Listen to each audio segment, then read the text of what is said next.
with you as we get set for Game 3, the series finale. The Mets and the Braves, Atlanta gunning for the sweep after last night's rain-soaked dramatic comeback win. And the Braves getting ready to take the field. Some news from earlier in the day, though, Joe Simpson. Kind of interesting. Chipper Jones not in the lineup tonight, and reiterated this afternoon to the Associated Press that if next year's numbers are similar to this year's numbers, that he is going to shut it down at the end of next season. I know, and I've said before that the first round of comments were pretty much out of frustration. You see his last 26 games, you understand what frustration and disappointment he's going through here over the last part of the season, his average dropping from around 300 to under 270. But for him to reiterate it, that is a point of concern in terms of Braves fans, and if he's really serious about it. Here's what he said: if I back up this year with the same kind of year next year, I don't want to play the game. He told the Associated Press this afternoon. The game is not fun to me when I'm not playing up to my standards. I just feel like there are other things I'd rather be doing. Family has a lot to do with it. My boys are getting big enough now. My two littlest ones are going to be starting ball in grade school. I just feel like I want to be there for all of that. So obviously he's frustrated, and lack of performance is playing a part. Well, he's used to being the so-called guy that stirred the drink, as Reggie said, the straw that stirs the drink. That's Chipper, and has been his whole career. When David Justice was traded to the Cleveland Indians, he went to Chipper and said, this is your team now. And it has been pretty much his team. Among the position players, it has been Chipper's team. So this is not anything he's ever had to deal with. He doesn't like it, and you can understand why he would feel the way he feels and to say the things he said. All right, ready to go here as the Braves take the field. How about our Toyota starting lineups for the Mets? And manager Jerry Manuel, 11th in the league in runs per game. Angel Pagan leads it off, then Castillo, Wright, and Murphy in front of a hot Jeff Francoeur, who's played very well since being acquired by the Mets. Josh Tolley, Fernando Tatis, Wilson Valdez, and the pitcher Nelson Figueroa rounding out the lineup that will go up against the 23-year-old from Curaçao. Looking for his 12th win of the year. As we told you, great numbers against the Mets this year. Only 4 earned runs allowed in almost 20 innings. 4 walks, 9 strikeouts. He's given up 2 or less in the earned run department in 22 out of 30 starts, including 5 of his last 6. So here's Pagan to start it off. And the switch hitter climbs in, hitting .305, 6 homers, 28 knocked in. And the first pitch of the game misses. We are underway. Jurgen's last time out with a big-time fastball. This is low again.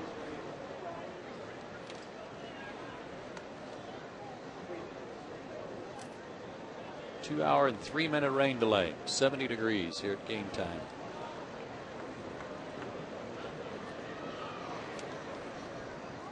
The 2-0 from JJ.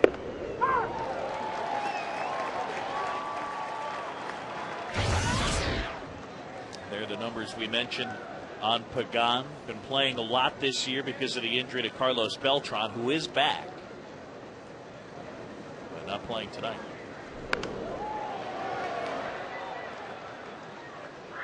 Yeah, he's had a decent series. Beltran 2 for 7, doubled his last time up last night, but not in there tonight. 4 keys to pitching success for Jair Jurgens tonight. Can he do it again? 2 runs or less? That would help in a winning cause, and he's got the Mets number certainly, and let's get off to a good start and keep that number on his side. Got him swinging, good changeup. And Jurgens gets rid of Pagan to start the game one away. And before Luis Castillo comes up to hit, how about tonight's defense? Anderson, McLaughlin, Diaz in the outfield. Prado, Escobar, Infante, and LaRoche third to first. And JJ will work with Ryan McCann.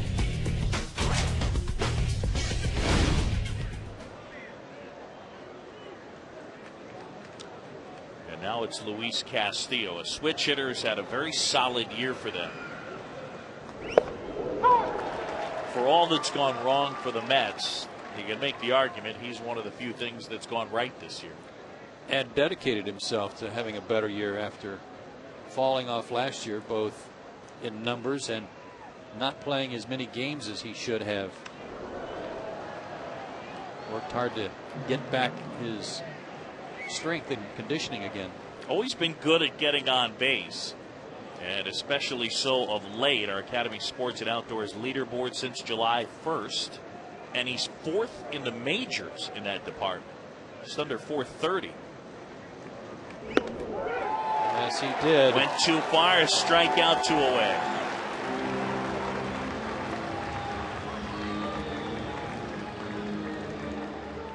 The line for Jurgens in St. Louis, that 1-0 victory. 8 innings, 6 hits, no runs. He walked 2, struck out 7 that day. Organist, by the way, with that strikeout playing "You've Got the Right Stuff, Baby" by New Kids on the Block. Here's David Wright.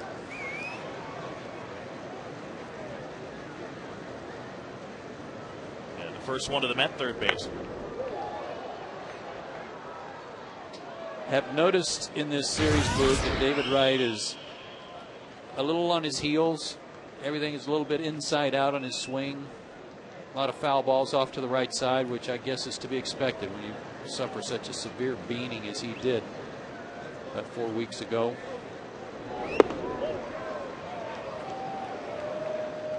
Might take an off season for him to feel comfortable digging in there again.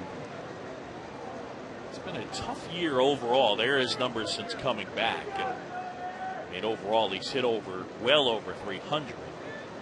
A little flare to right, and that'll dunk in for a hit. There's been a lot of that this year from David Wright, as opposed to turning on the ball and really getting his hips into it. And this one broke his bat, too. Target inside, pitch delivered up and in. And he just fought it off. He's a strong guy. 5'10", about 200 pounds.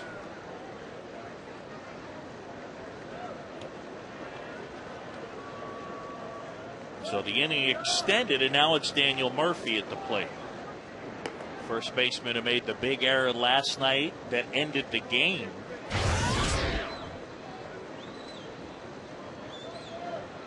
Braves were very appreciative on a couple of plays that he did not make in the 9th inning last night.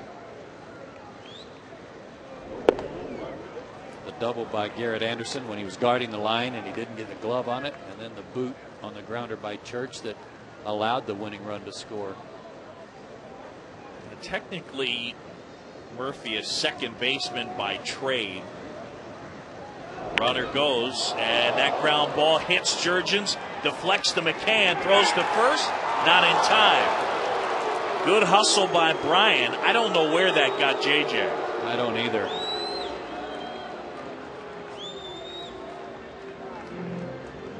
Got everybody up off their seat in the dugout, though. I know that. And the umpire looking back to the dugout. That'll bring out Jim Lovell. Looks like JJ's limping a little. I think he got him on the left foot, maybe the ankle.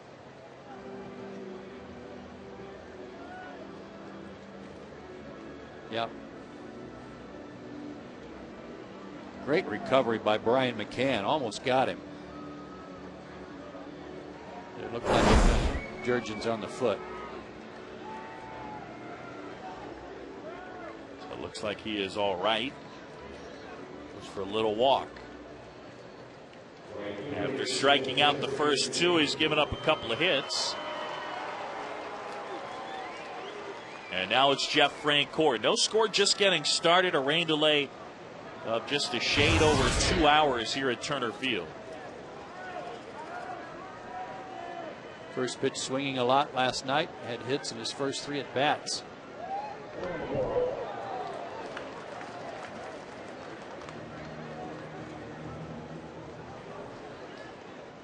Two singles and a double, and then struck out his last 2 times up. For as good as he's been with the Mets, even better of late, 400 in his last 10. Yeah, 400, but only 1 RBI. So I would say that there's not too many people on base in front of him when he's hitting his 400.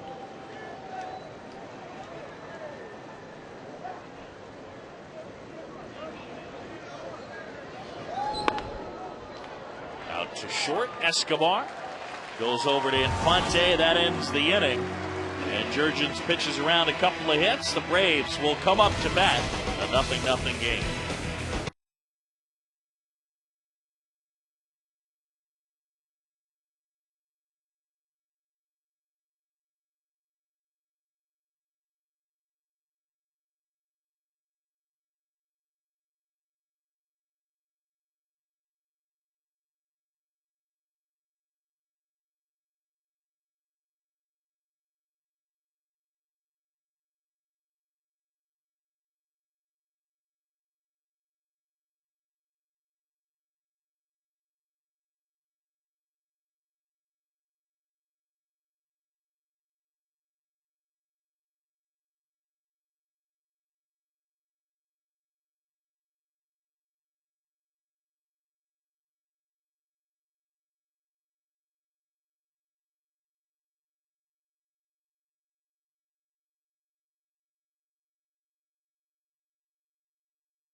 In the league in runs per game, McLeod, Prado, Anderson, and Brian McCann, who's beat up on the Mets so far this season. Escobar, LaRoche, Diaz, Infante, and Jair Jurgens rounding out the lineup against the little righty. A journeyman right-hander, Nelson Figueroa, 34 years old, 6'1", 180, out of Brooklyn. Been in the big leagues 3 years, 12 games, 6 starts. You see his record in ERA and the average against him. Woo! 326. His last 6 starts, 1-5 with a 494. Keys to success for him tonight. He's got to be tricky, can pitch a little backwards and work on that average against. 316 by lefties, 333 by right-handers. Got to be on the corners. Yeah, just does not have overpowering stuff. Up the middle, Castillo off balance. And in time to get Nate McLeod. Luis Castillo came up in the Marlins organization as a shortstop and has always had a very good throwing arm. Well, he made a great play here. That's the best play I've seen him make this year. And an accurate throw to Murphy, who for the first time in the last 3 balls that have come his way caught that one. So McLeod retired, 1 down. Hot muggy night, and Martin Prado, not that hot actually, 70 degrees. But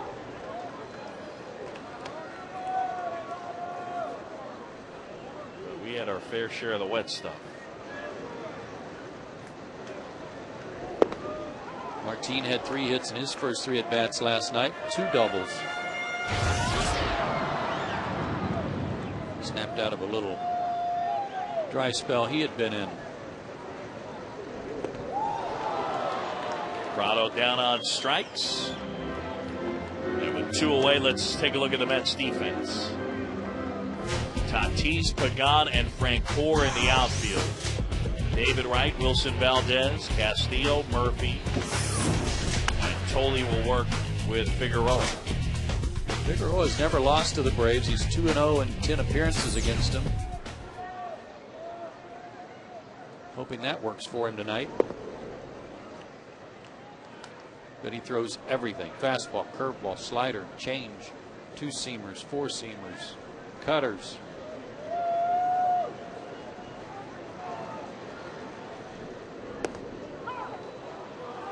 He never got a chance to pitch in the big leagues with the Diamondbacks, but I guess you'd say one of his claims to fame, he was part of the haul that the Phillies got in the Kurt Schilling trade back in 2000.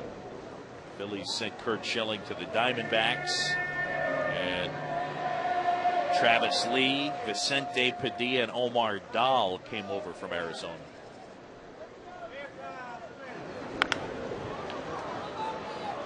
Foul ball.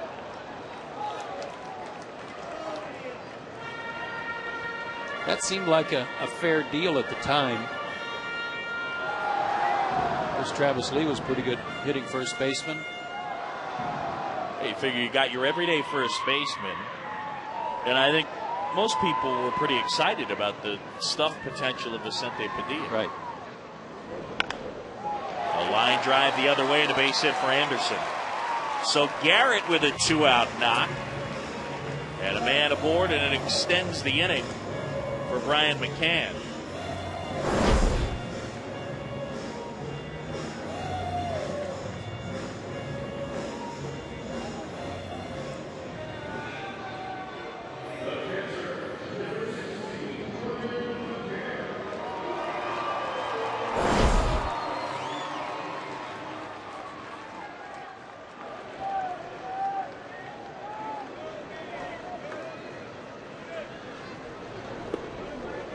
First one to Brian misses. Matt Cott 10 for his last 20.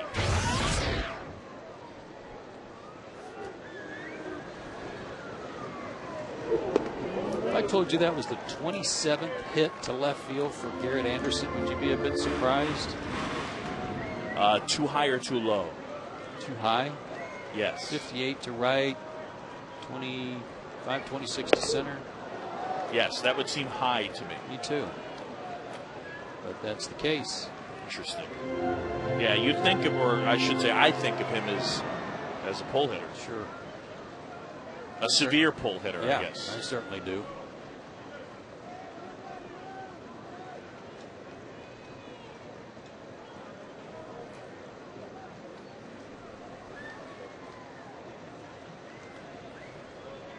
Two and one to McCann.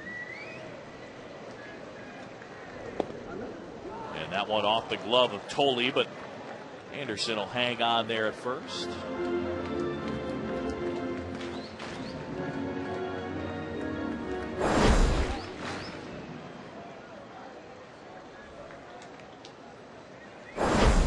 Garrett wasn't sure how far that ball got away from Tolley. They want to run into an out. So Nelson Figueroa, like Jair Jurgens, getting the first two and then letting the next two reach. Control's usually not a problem for him, but he did walk 5 in his last start against the Phillies. He pitched pretty well otherwise and lost 4-2 to Philadelphia. Pitched into the 6th inning, gave up only 2 runs, but walked 5, and that's a high number for him.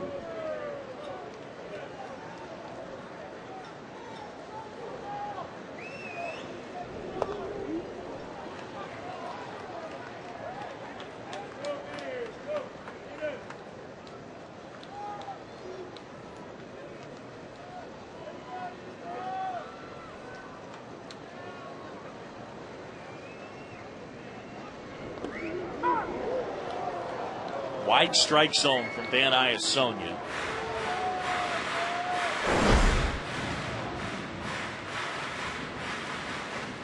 Very wide.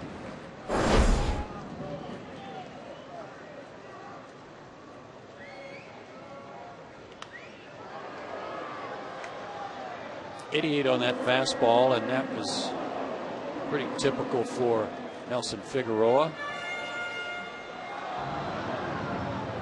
High 80s. If he gets over 90, it won't be more than 91.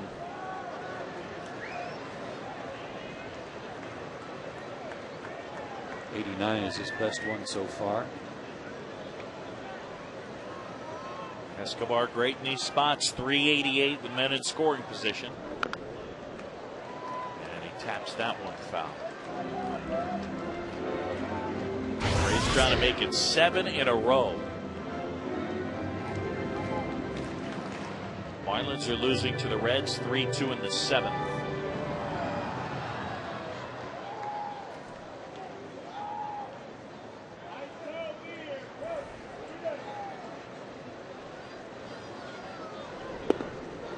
chase. Can gain ground on everybody tonight. If the Marlins lose, the Giants and Rockies are idle tonight. It would be nice to be able to somehow climb over the Marlins, so you're only looking up at 2 teams. In the air, right field, Frank back, and Jeff hauls it in as he trots onto the track. Braves leave a couple. We'll go to the second, a scoreless game.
Wireless, by McDonald's, by Academy Sports and Outdoors, and by Blimpie.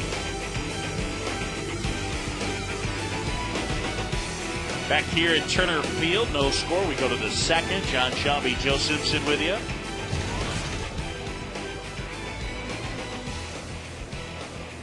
And after a long rain delay, we're moving on. Sturgeon's back to work. Josh Tolley. And he takes down and in for ball 1. This guy, former 13th round pick in 2005.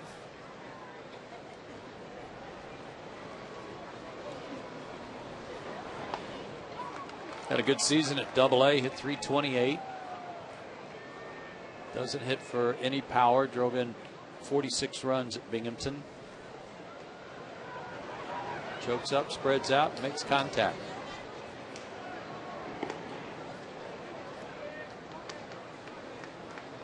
One of the things that all the injuries to the Mets have kind of exposed, the lack of depth in their minor league system. But it has been an avalanche of injuries, make no mistake. Left field, Anderson. 1 up and 1 down.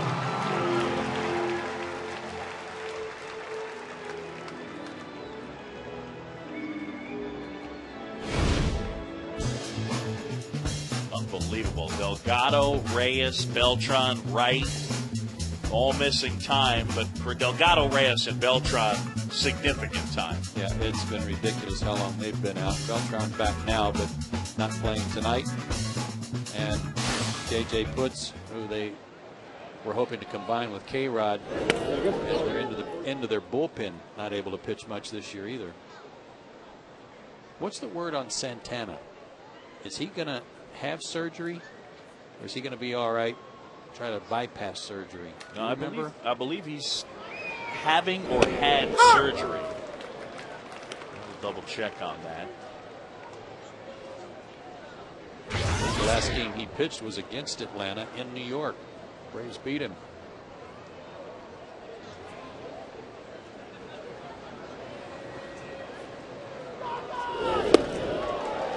Good changeup. Little up, but good arm action.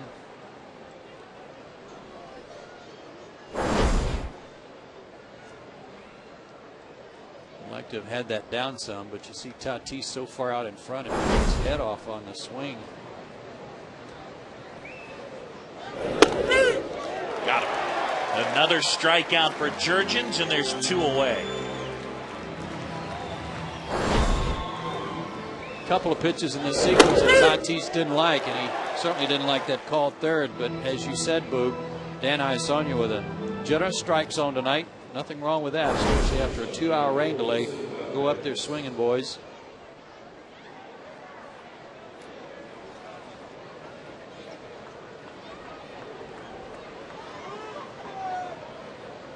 All the reports I see here is that he was having season-ending surgery to clean out bone chips in his elbow. Okay.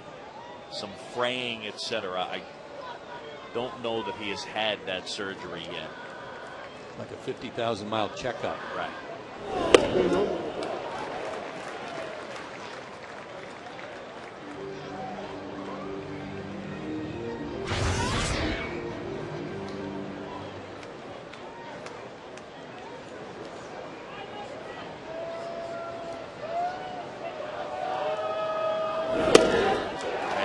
Fastball was just eating up the Cardinals his last start, and it's pretty good here tonight.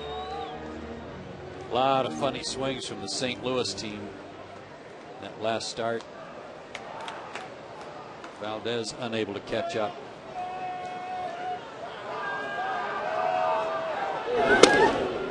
Inside that time. I know the results haven't been record-wise what Jurgens would like. He's 11-10, and he's certainly deserving of more wins and a better record, but just seems like he's having a lot of fun pitching right now, Boog. Breaking ball continues to get better and better, that slider.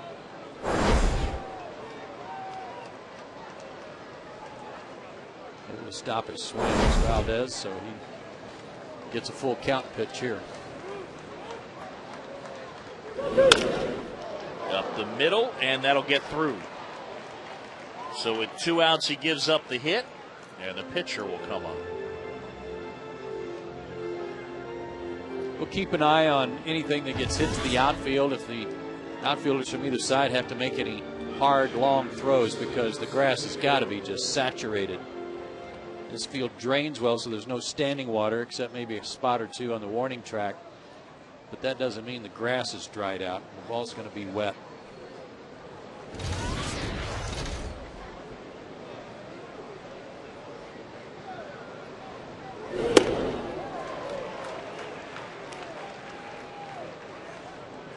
Do you remember playing after some rain delays and some real muddy type conditions? Horrible.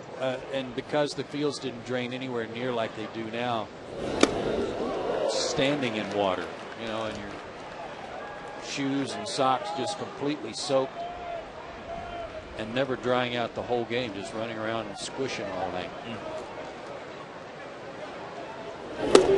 Right there, got him.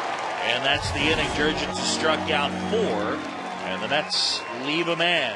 Midway in the second, 0-0.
Simpson with you.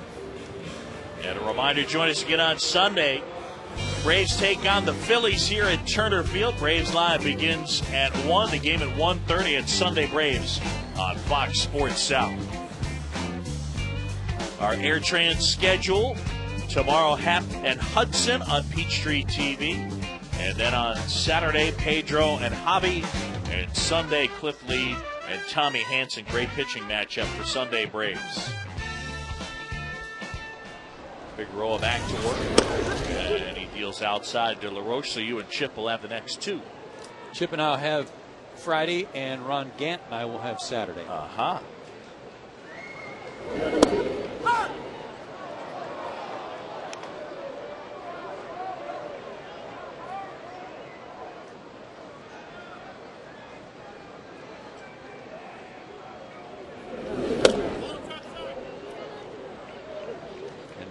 You'll have Friday and Saturday off to aerate your lawn. It's that time of year.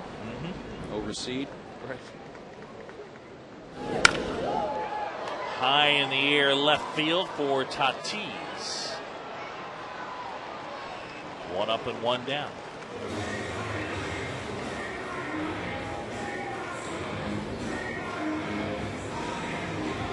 The Braves win tonight. It's going to be a 7-game winning streak. They haven't had one that long since 2006.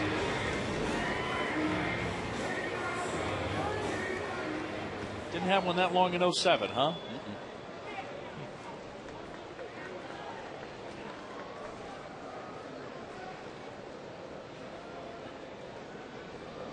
Do you know what the longest winning streak is at the end of the season for the Braves organization? Tell me, Joe. I quizzed on that last night. Did you? Yeah. Chip guessed 7. I guessed 9. Of course, it was 8. Was that a Hal Galima? Yeah, that was 1877. I think. Boston Red Caps. Oh, they were close. I mean, come on.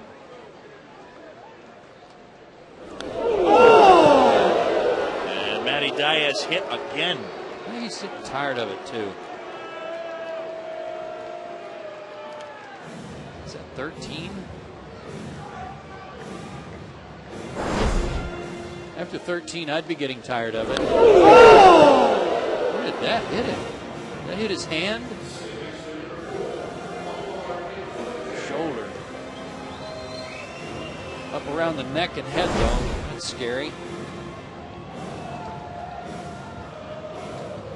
Yeah, he's gotten hit 13 times. It feels like half of them have been within the last 5 weeks. I know.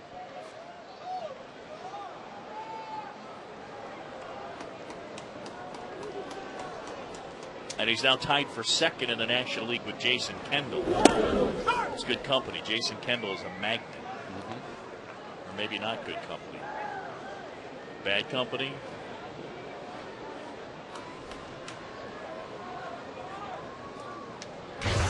He should not be in the leaderboard in that category. Believe it.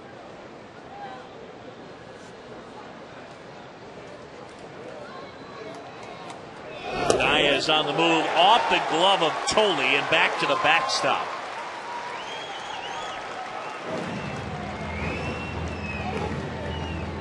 See how they scored that one.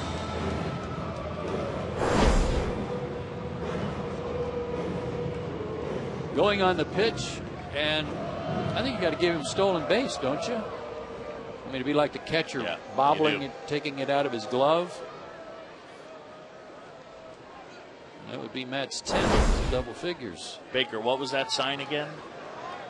Thank you.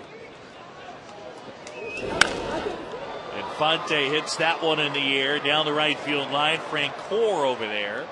And Jeff makes the grab. Diaz will move up to 90 feet. Boy, there were a lot of people in that relay from right field, including Glenn Hubbard and Omar Infante. I think Jurgens was even in line with it. Jeff makes a good catch right up against the wall. Fires it home, and there's guys lined up all up and down the first base line in foul territory.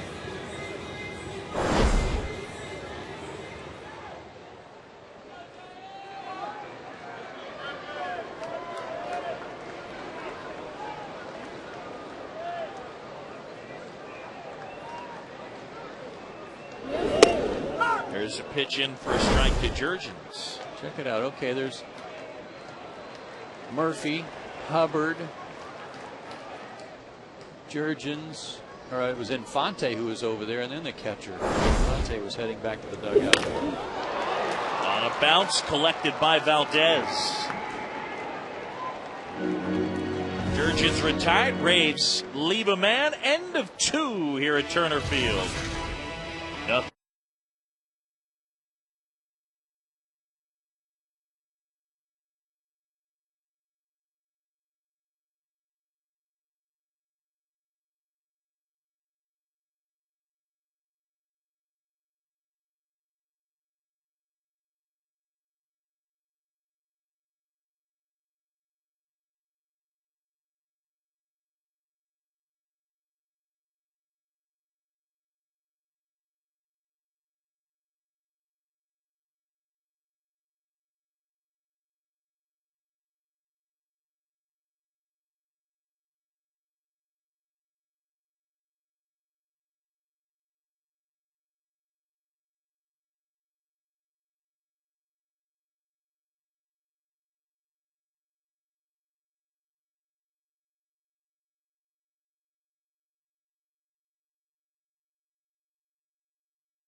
Rainy night, but thankfully right now we got some dry weather and we're playing baseball. Back here in the third, the VCast Music with Rhapsody Know Your Music inning from Verizon Wireless.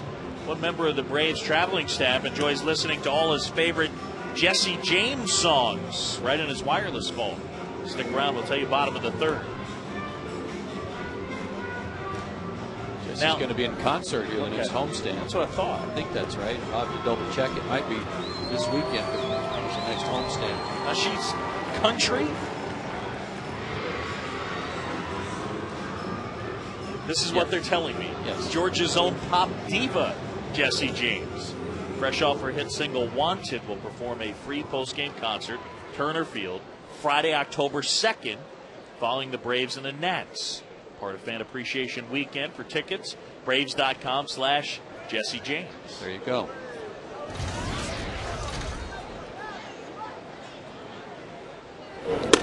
Pop diva. I like it. Mm-hmm.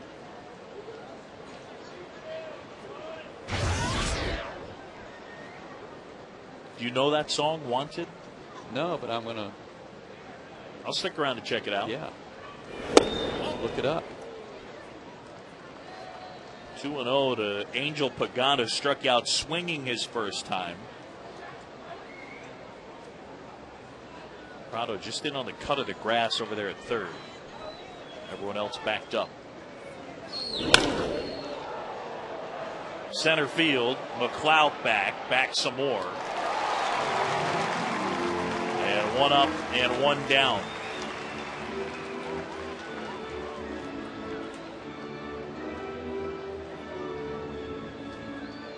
It feels like you have to hit it a ton tonight to get it out of here. Well, there's a lot of nitrogen in the air. It's going to be a little heavy. That ball was hit very hard, but Nate had a chance to run under it. So one down, and it is Luis Castillo. Scoreless game. Good slider right there.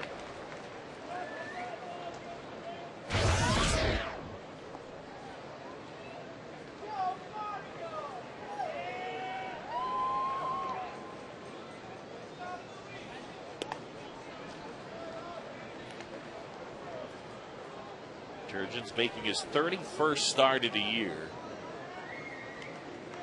He struck out 133 coming in. That one whacked the other way, but slices foul. Hey, nice play. Go make a friend. And a boot. There you go.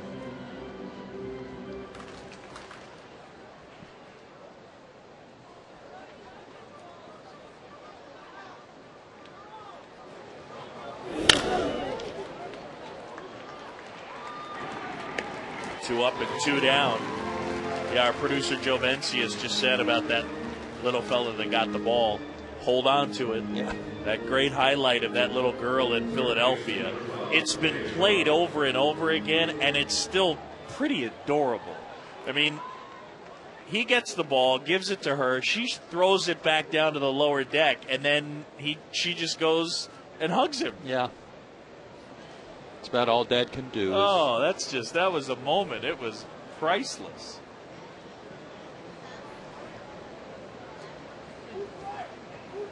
Two down to David Wright taking ball one.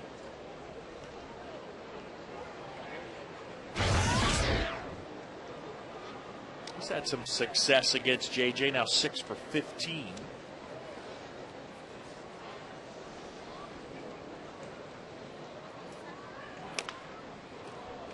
Towards third, Prado, soft hands, nice play. And Wright is out, and Jurgens gets him 1-2-3. Midway in the third, there's no score here in Atlanta.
There's no score.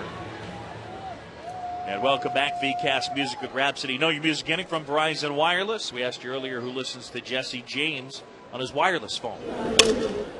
Broken bat liner, base hit right field. I'll go Nate McLouth in honor of that broken bat single. All right, I like it. I'm in. Lemmer. Jay Cook. Jay Cook, radio engineer. Jesse James fan. I didn't realize that. Huh. Lemmer on the right, Jim Powell, or Lemmer on the left, Jim Powell on the right.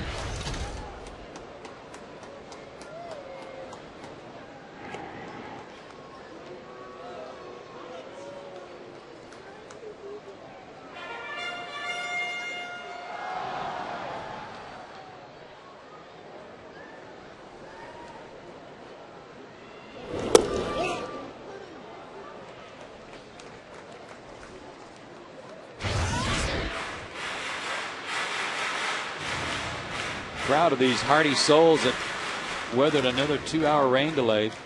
A lot of folks stuck around last night and were rewarded with that 9th inning win by Atlanta.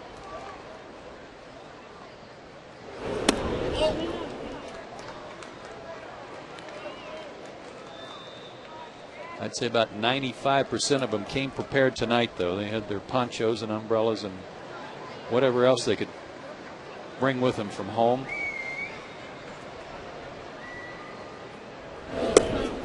I need to get my hands on a good poncho. You can't have a good enough poncho. You know, sometimes you get the cheap ones that tear too easy when you put them on. Right.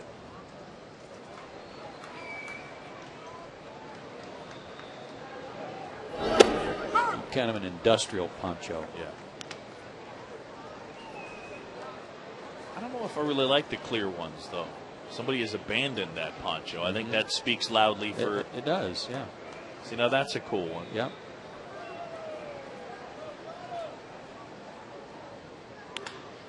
Line drive right center field. That's going to be a base hit. That one rolling. McLeod towards third, and here comes Nate around third. McLeod is going to score, and Prado has put the Braves on the board. 1-0 on the RBI double by Martin.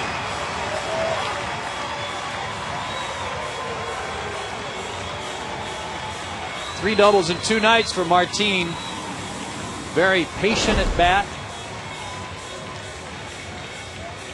Got that left foot down quickly and drove down and threw a pitch that might have even been off the plate a little bit. Got a good piece of it. And with Nate McLeod, the lead runner, who got a good read on that, he scored standing up from first base.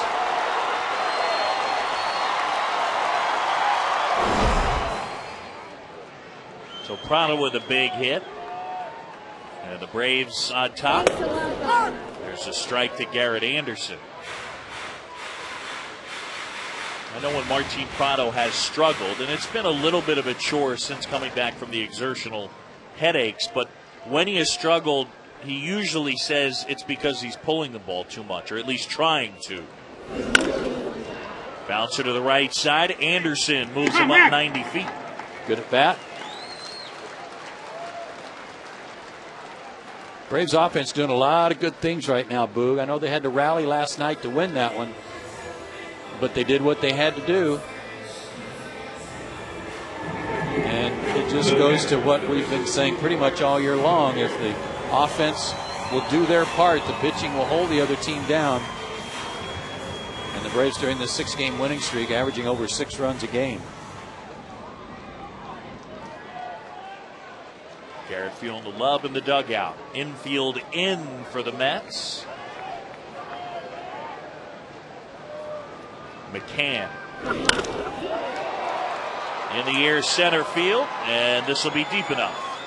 Pagan there. Prado will tag and leisurely stroll home. Well done.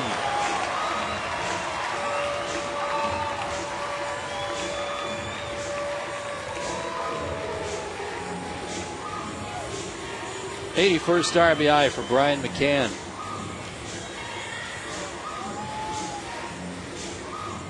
Still an outside shot at 100. If it hadn't been for that stint on the disabled list, he'd be knocking on the door right now. 2 down, bases clear. And a bounding ball out to Castillo. Escobar retired, and that is the inning. Braves come up with some good situational hitting and lead it 2-0 as we go to the 4th.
last night for Daniel Murphy, especially the way the game ended and his defense in the field.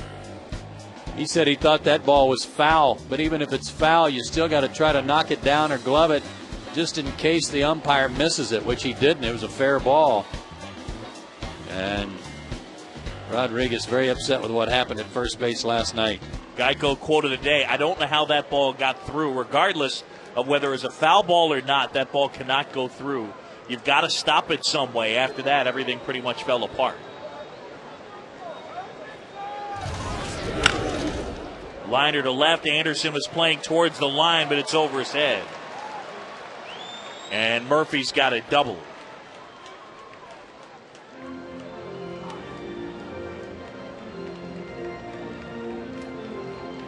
So that's number 34 for Daniel Murphy.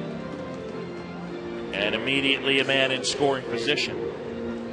I mean, you boil that down, that play on the double by Anderson past Murphy, it's ironic. I don't know that I've ever seen a team play no doubles, pinching the line, and then somebody doubles inside the line. I don't know that I have either. I was talking to Keith Hernandez, one of the broadcasters for the Mets, who was a multiple Gold Glove winner at first base, and some say maybe one of the best first basemen in the history of the game.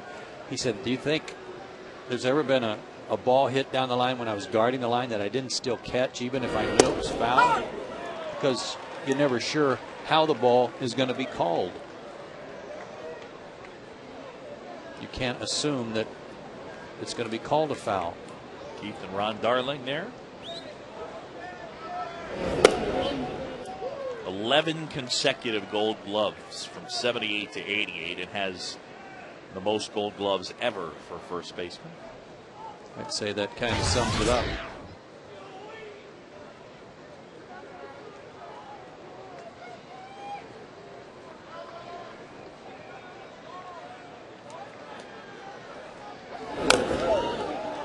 Another good changeup. That's a good pitch to throw when you're trying to prevent a guy from hitting the ball to the right side, because he can't wait. And even if he does get a piece of the ball, chances are real good he's going to pull it and not push it to the right side.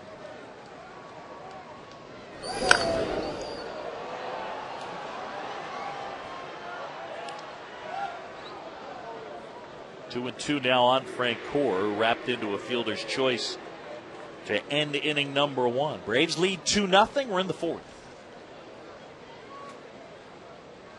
And the Braves trying to make it 7 straight wins. And the Marlins have lost 3-2 the final. Reds win it over the Fish. So the Braves can leapfrog the Fish. I like it. More animal references coming up. Swim past the Fish, as Joe Bencius volunteers. Howard Feinberg volunteers. That's probably better, actually. Not quite deep enough to swim, but you get the point.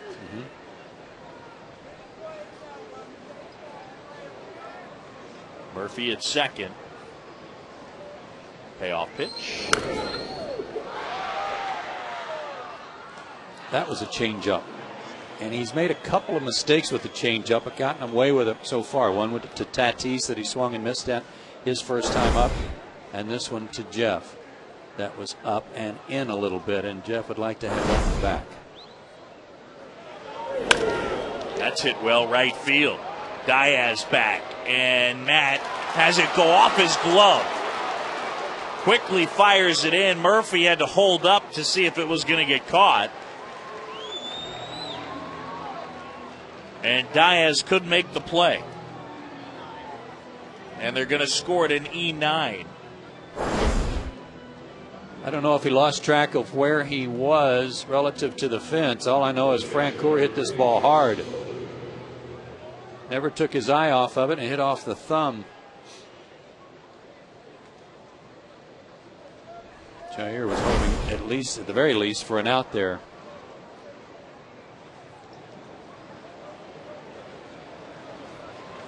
Josh Tolley now.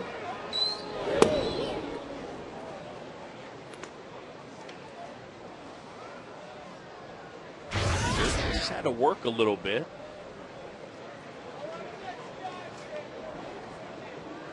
Second and third, nobody out. And he's fallen behind now 2-0.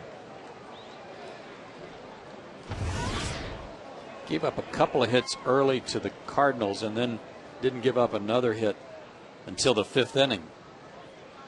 I think been working him every inning except the 3rd.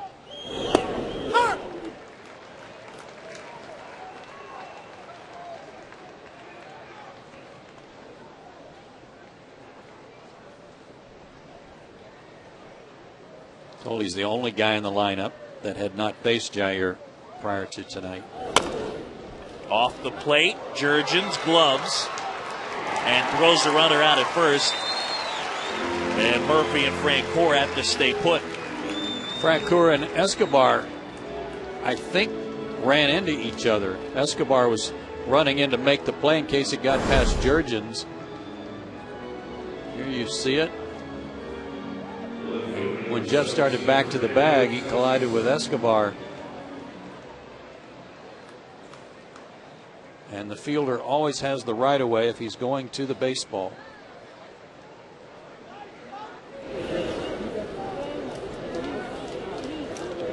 I don't think anybody got stepped on or anything.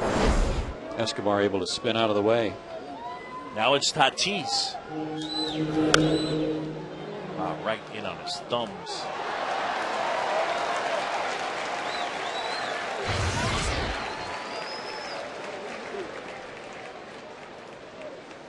This guy's had a good year for the amount of playing time he's had and as a role player in a couple of different positions. I don't think anybody, even Fernando, anticipated 309 at bats.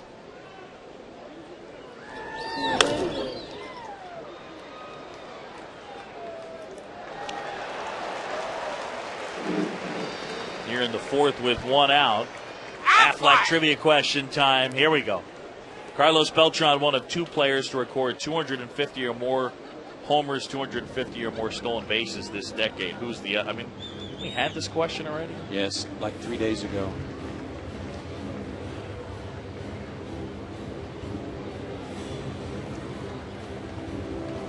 Johnny Damon.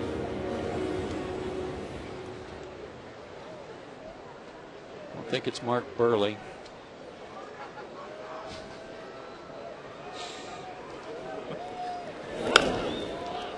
Little flare to right, and it'll fall for a hit, and it's going to score 2. Ouch. Just nestled in there, and Jurgens gives up the flare the other way.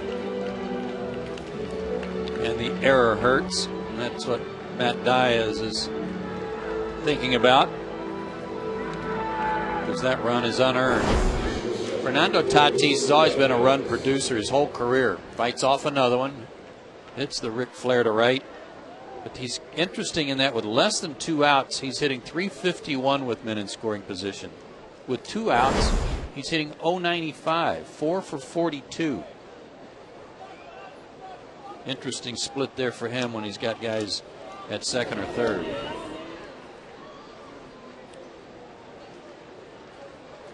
So he delivers here with 1 out. And now it's Valdez, who singled to center his first time.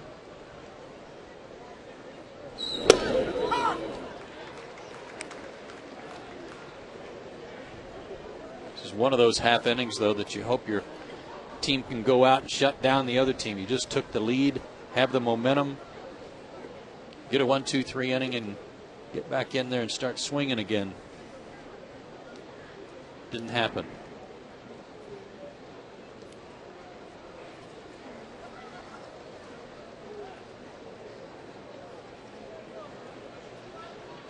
Valdez checking the signs from Razor Shines. The signs from Shines. Shortens to bunt, but takes a little bit low, even up. There he is.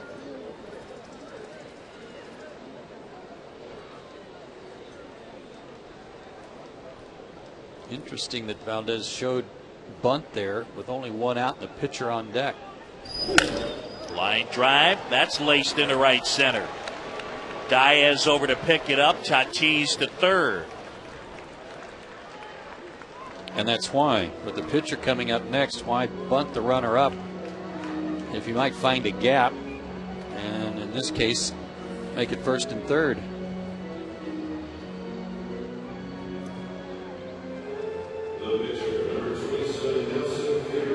And now Figueroa down there, and we'll just go verbal with the signs. He does not have a sacrifice bunt this year, and it could be that they want him to understand this is not a squeeze if they ask him to bunt the runner up. They just want to move the guy up from first base.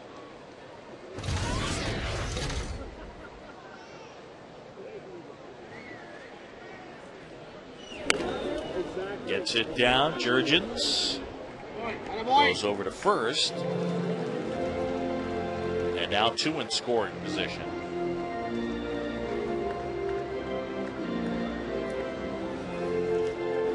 Tied up at 2-2 here in the fourth. We had a rain delay of over 2 hours. And the Braves had the early lead. Now we're tied, and Atlanta trying to come up with its 7th win in a row.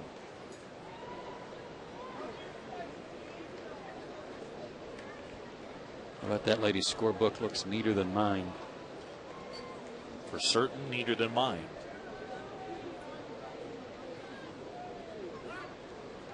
You think she's using pen or pencil? I'm thinking pencil. Looks like there's an eraser on the end of that. Yeah, it does.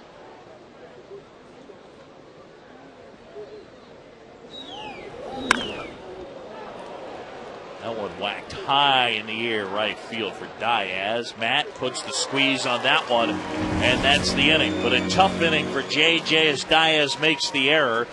And Tatis knocks home 2. We're locked up in a 2-2 tie ahead of the bottom of the fourth.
Diaz and Infante against Nelson Figueroa.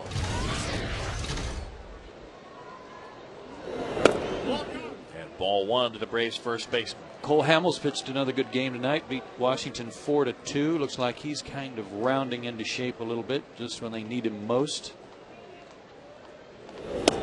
Phillies bullpen still a big question mark. Huge. But nobody gaining any ground on him.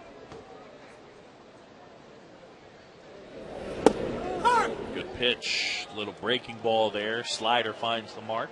Hamels tonight went 8 innings, gave up a run on 5 hits, walked 1, struck out 10. And in that game, Brad Lidge closed it out for save number 30, but he gave up a run. Huh. Well, they've won 5 in a row now. And they've won 85 games.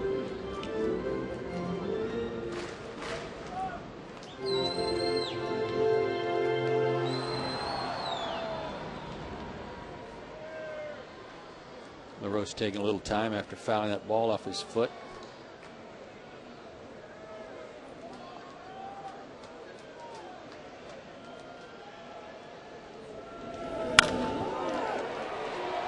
That one's slicing left field. Tatis pulls it down. And 1 away as Adam is 0 for 2. And it'll bring up Mac Diaz. I think the Cardinals have reason to be concerned about the back end of their bullpen as well. I agree with Ryan Franklin trying to figure out what it is that's bothering him. They don't really have an alternative. They've got some guys with big arms and throw hard, but no one with any experience to speak of that could fill that role if flip-flop Franklin was someone. Say that 3 times fast. No. No. And can't make me. Falling to strike to Diaz, who was hit by a pitch and stole second. Matt was hit by a pitch. We were speculating on it. 13th time he's been hit by a pitch. But check this out. 9 times in the last month. That's ridiculous. It is. Like I said, he's tired of it. How did he foul that?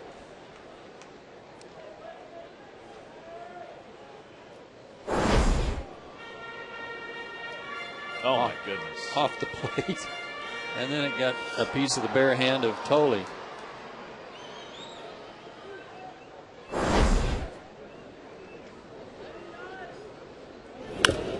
There's got to be some type of correlation between the fact that Matt's been hit 9 times in the last 26, and he's hitting .400 over the last 25, right?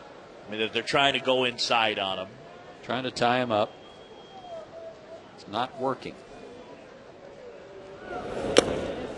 Foul tips that one into Tolley's glove. And with 2 down, it's time for the duck.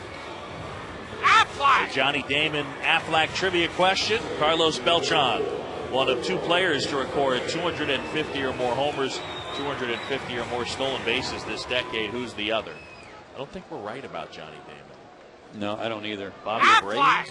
That'd be good. How about Soriano? Did I wait too late to say it? Did I? Maybe not. Can we go to the tape? Let's play that back. Because I think I really had it going out of my mouth as it was flashing up there.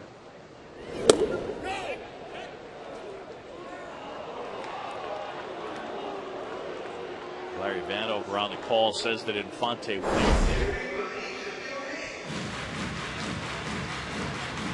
Yeah, I'm afraid he might have. Omar looks like he's swinging a Funko.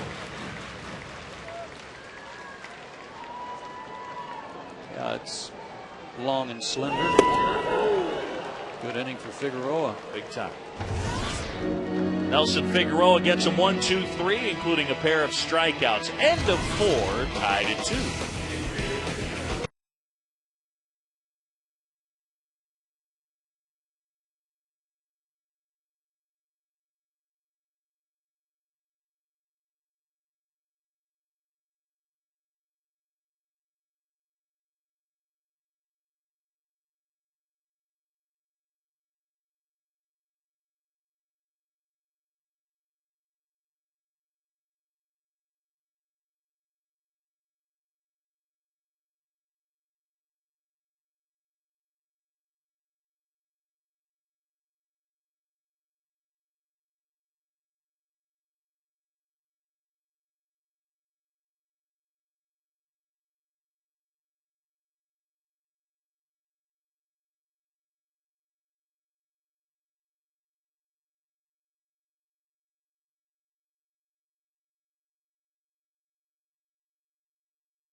Jurgens and Figueroa matching up, and each guy's allowed a couple of runs.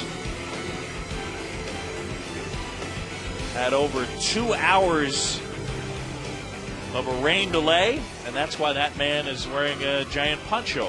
That's why he is still wearing it, just in case. That's a good hat right there. Be a better hat for winter ball. Right.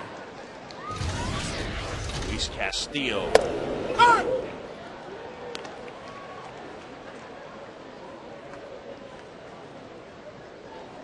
Castillo 0 for 2.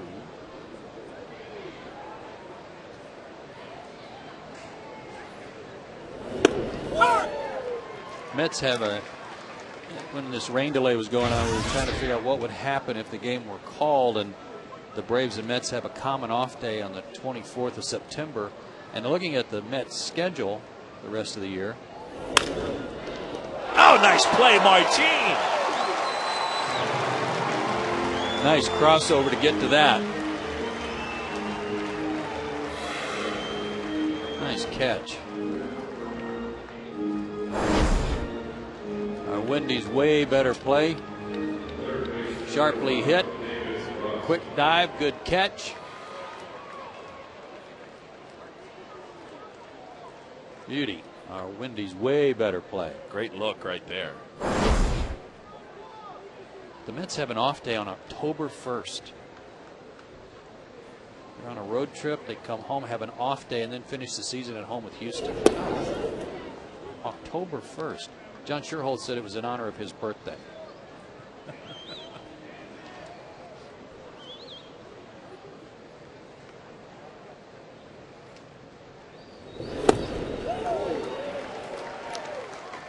Kim Trago's got a birthday today.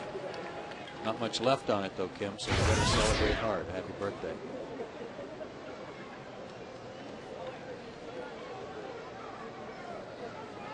Ball to strike to Wright, who's 1 for 2. Nice pitch.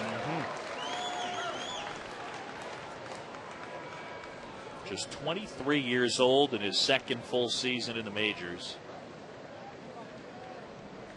And he has been out of sight this year. Now at 190 innings.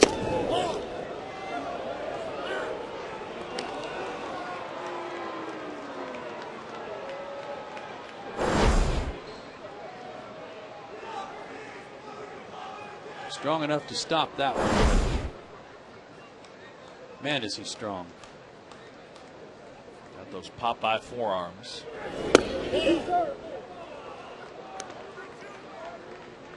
So filled up now on right with Murphy waiting on deck.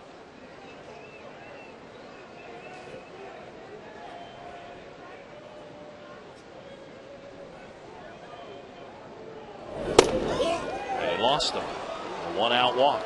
That ball came out of his hand funny. The fastball must have been a two-seamer that got away from him. Go ahead run aboard, folks. The Braves.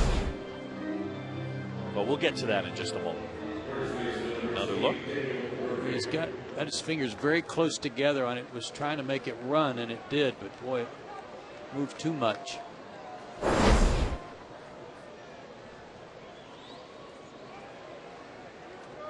Yeah, you could see it came off his hand, I think, as you spotted. So almost out of the back side of his fingers. And maybe he was just missed his spot. Maybe he was trying to start it outside the plate and have it come back to the outside corner.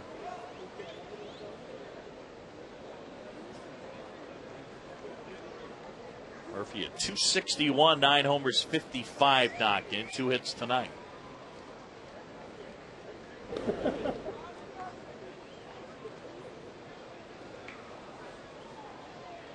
He's had to play first base with Carlos Delgado out with that bad hip. And Delgado, a free agent at the end of the year. That's driven to center field. McLeod back. Nate racing back. Nice grab.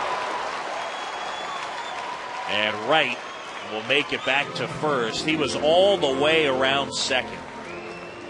Love the way Nate went after this ball, though, Boog. You talk about a guy who's running with his back to home plate. He took one real quick look at the wall, and I mean it was just a flash look to make sure he was going to have room to track this down, because it was hit deep. Right here, watch. Quick look. See how his head just, I mean, in an instant, took a quick glance to make sure that he was going to track it down, and he did.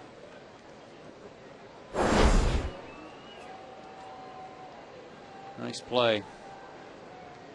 Ball was hit hard. And now Frank Core, who's 0 for 2. Hit it hard, though, his last time up.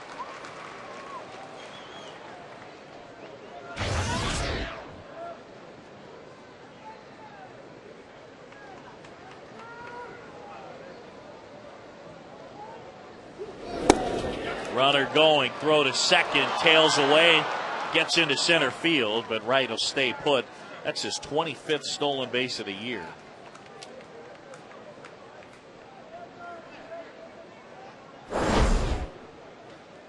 This was not one of Brian's best throws of the year, and a decent pitch to throw on. Breaking ball. Brian didn't get squared up real well on that one.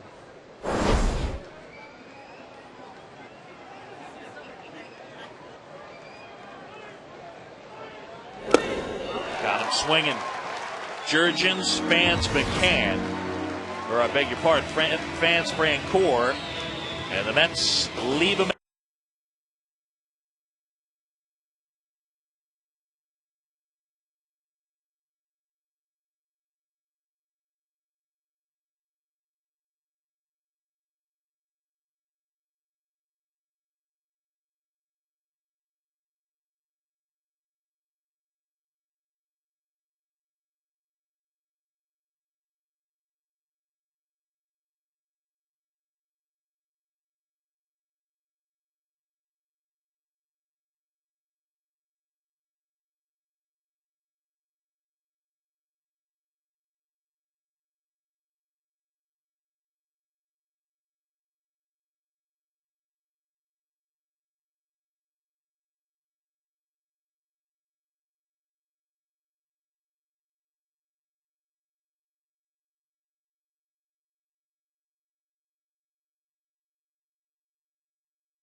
Nashville. What's the name of the stadium in Vanderbilt?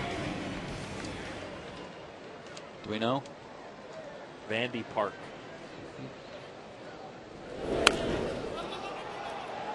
Pop up. And that one, oh, he touched it and found ground.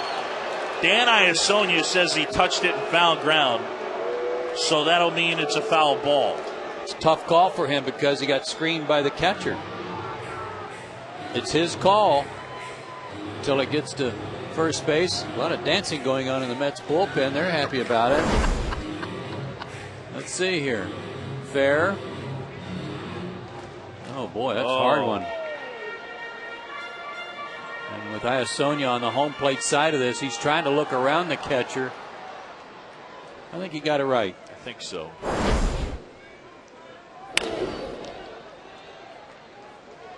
To the right side where Castillo gathers it in and throws him out.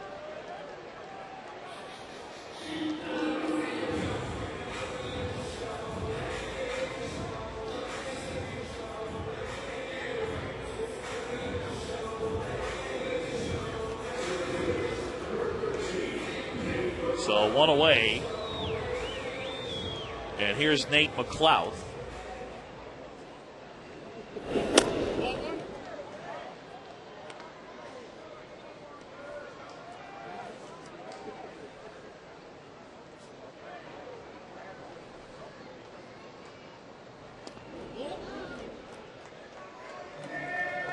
We're being told it's Vanderbilt Stadium at Dudley Field. I knew it was a combo like that. I hope Buster Olney isn't watching our game because he's a Vandy grad. He's always yapping Vandy stuff.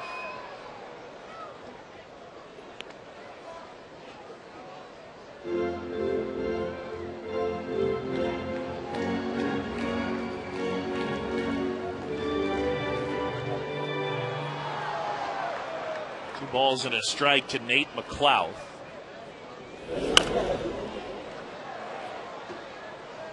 You know that Jesse James concert we got coming up? Uh-huh. We'll find out if Jesse's single and maybe introduce her to the Brave center fielder. He's single.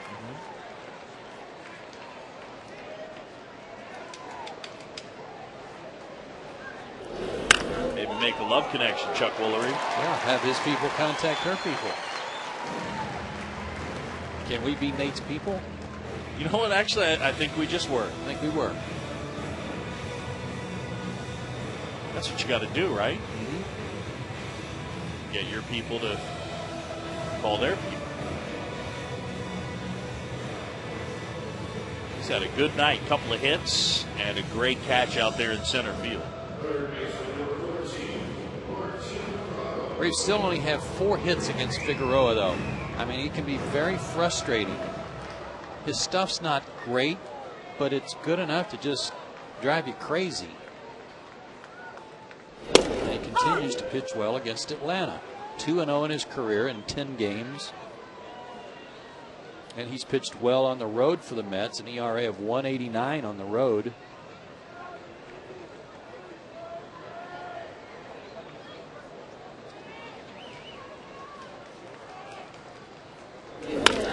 Line drive and a base hit center field.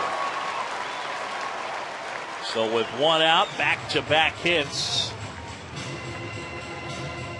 I love this. He tried to kind of quick pitch Martin, slide step, and then a fastball that he wanted to jam him with, and he couldn't. And Martin didn't fight it off. He got a good piece of the bat on it. But watch the step, a real quick one, and thought he might kind of catch him off guard and jam him, and he didn't. So 2 aboard with 1 out, and Figueroa, the New York native, trying to pitch his way out of trouble in a 2-2 game, bottom 5. And Anderson at the plate. Garrett's 1 out of 2.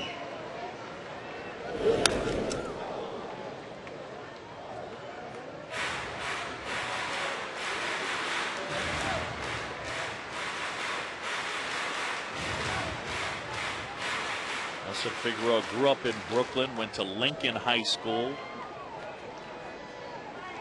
Produced Stephon Marbury, Sebastian Telfair, the great Marv Albert. No kidding. And went on to pitch Division III college baseball at Brandeis University. Is that in New York? That's in Massachusetts. I've heard of Brandeis. Didn't know where it was. I don't know what the name of their stadium is. Nelson Figueroa Field, probably.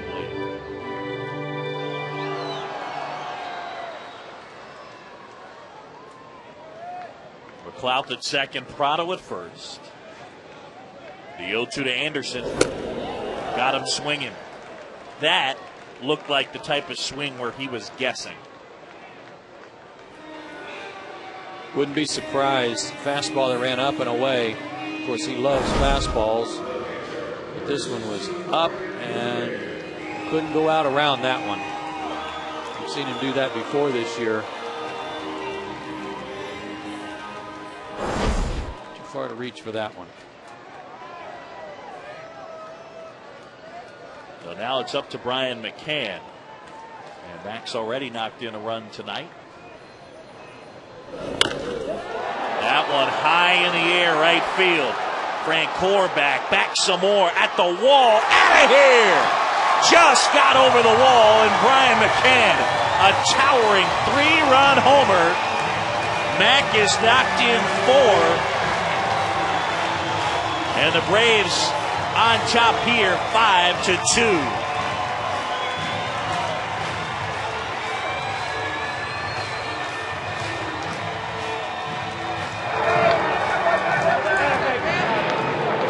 Like I said, he's got an outside chance at 100 RBIs, especially if he's going to drive in 4 a night. He had to go down and get this one. Ball was turned over, trying to sink it down and away from him. And then Jeff Francoeur was going to do everything he could to bring that one back and have some bragging rights for the wintertime.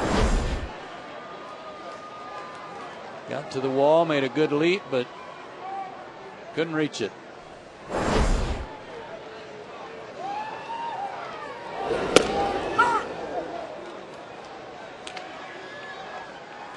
"19 home runs now for Brian. Oh, you know, French, you would have loved to have pulled that one back. Base hit right field. So after getting behind 0-2, Escobar goes the other way. Now, Brian would never have heard the end of it. Oh.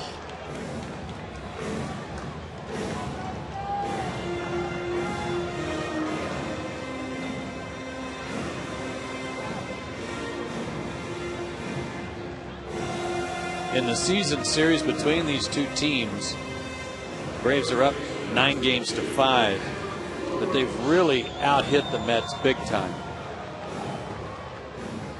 The Braves have scored 89 runs to 53 for the New York Mets, but the biggest difference is in home runs. And you talk about those guys that have missed all those games for them. A liner into center, and LaRoche with his first hit of the night.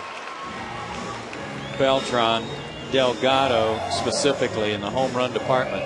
The Braves have now out-homered the Mets 17-6 in head-to-head games. Dan Worthen got on the phone, wants them to start dancing again in the Mets bullpen. And 2 aboard with 2 outs. Remember our last trip to New York, McCann and LaRoche hit matching titanic home runs over the bullpens in right center field. I do remember. In fact, they were saying that only Adam Dunn had hit one farther than McCann's that went to right center. Now, is McLeod going to get mad at me for the Jesse James potential? Only if he's already got a girlfriend. Okay. Yeah. And we're innocent there. We don't know. Yeah.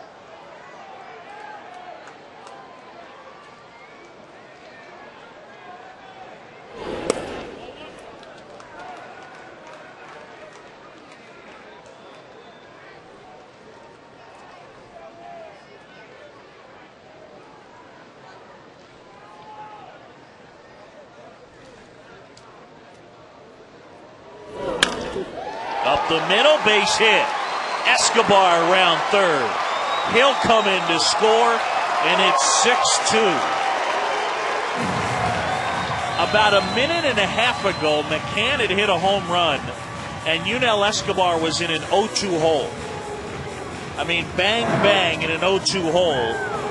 And 3 straight hits later, the Braves have added another and lead it by 4. I said Figueroa was frustrating because his stuff, while not that great, can drive you crazy.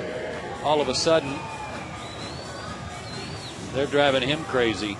He's made some mistakes trying to throw that sinker, and it hadn't been sinking.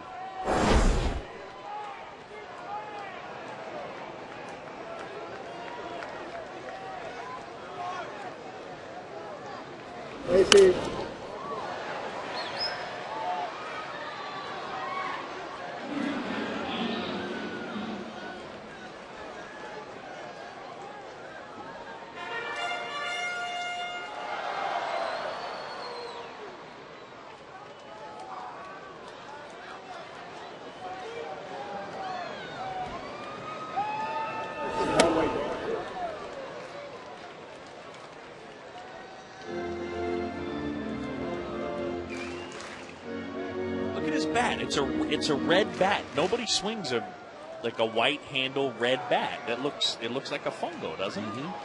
Very thin barrel too.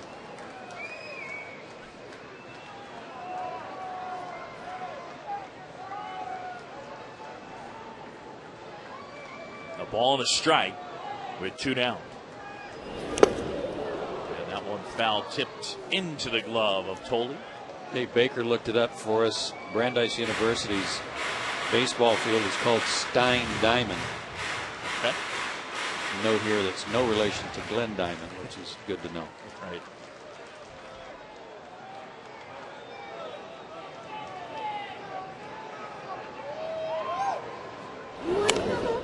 And what was Vanderbilt Stadium? Dudley Field. Dudley Field.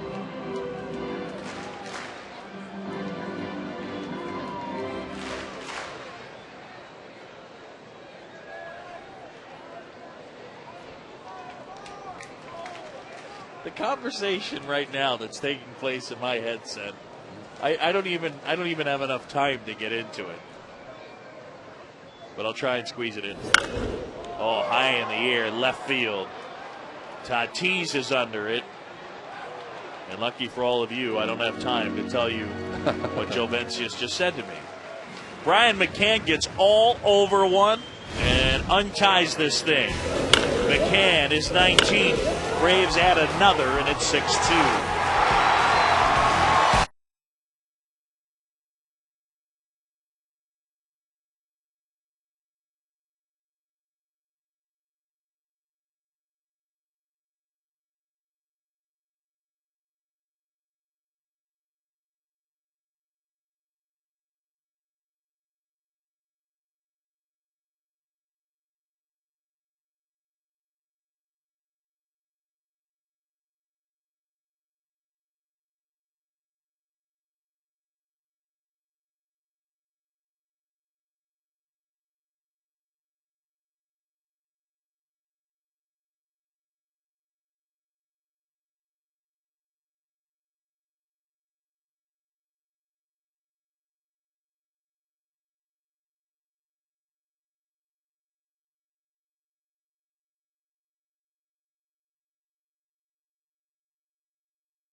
Braves leading this one.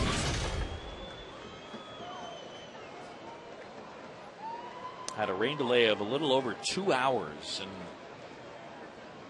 a lot of folks have hung in there for this one. Josh Tolley.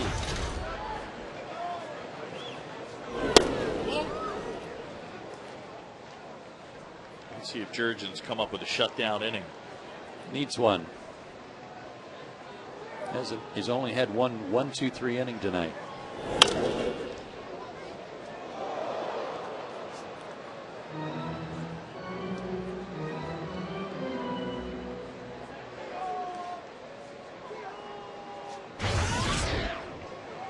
Phillies come to town tomorrow night.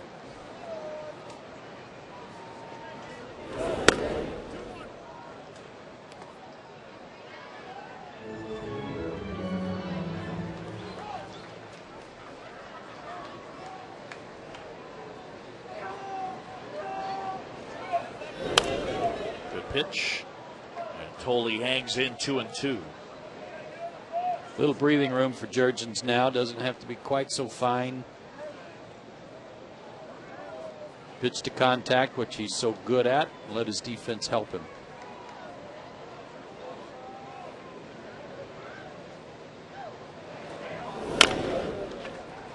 Bouncer to the left side. Escobar. Oh, man. He called off Prado to field that with the bare hand.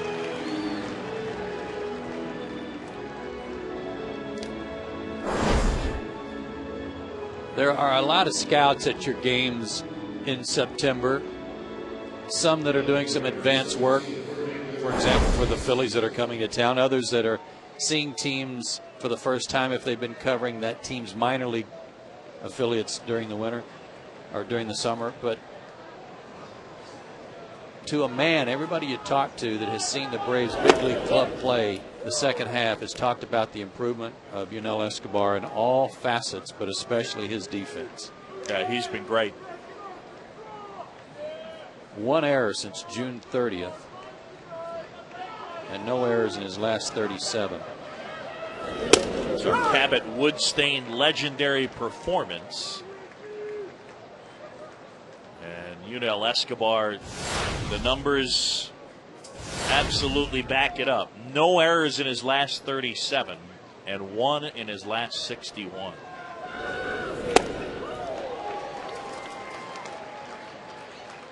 It's just great improvement. I think it's 12 for the year, right? Okay, that would make sense, Joe. 11 plus 1. Uh-huh. He made 18 all of last year.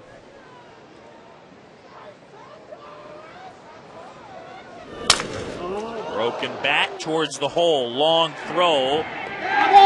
Got him. Tatis is out. And here comes Jerry Manuel.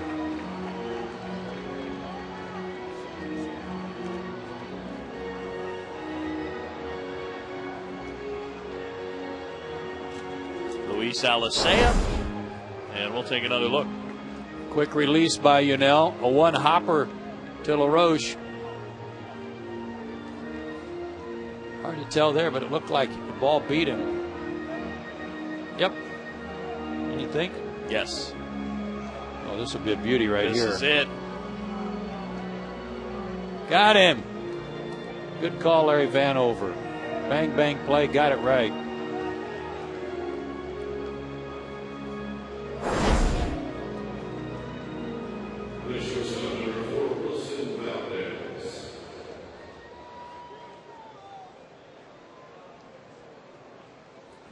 So 2 away, and it's Wilson Valdez.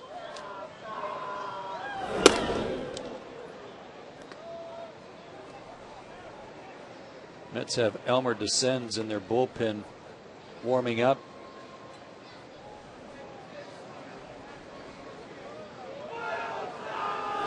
In case the pitcher spot comes up, Jeremy Reed is on deck. There's Elmer. Descends.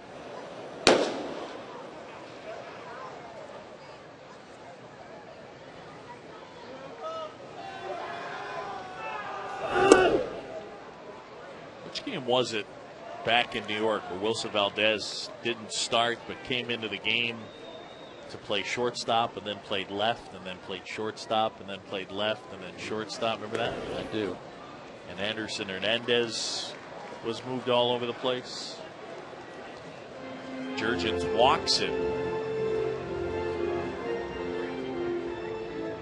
And Corey Sullivan is going to hit in the pitcher's spot. So the night is over for Nelson Figueroa. No, it's going to be Jeremy Reed.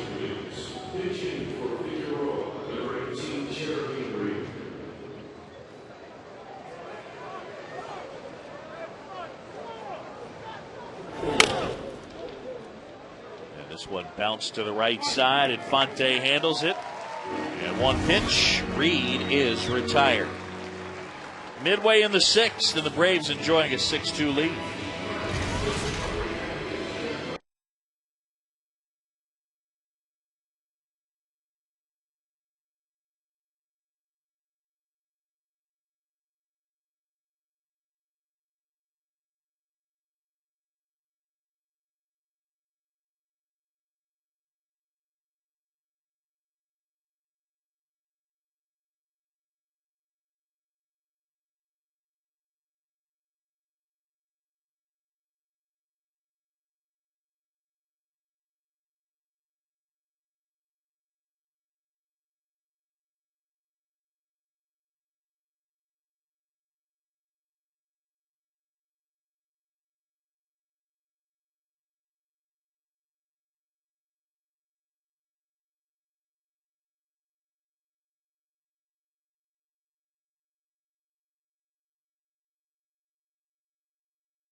Time for the Coors Light Freeze Cam and the Cold Train. Brian McCann icing the Mets here with a home run to right field. Jeff Francoeur with the leaping grab, but about 2 feet short of the baseball. Home run number 19 for Brian. RBIs are up to 84. That's the Coors Light Freeze Cam, brought to you by Frost Brewed Coors Light.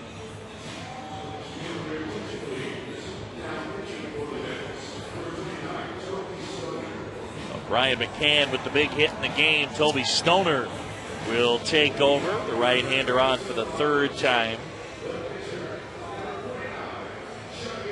He was selected from Buffalo on September 8th. 16 starts with the Bisons, went 7-7, a 3.96 ERA.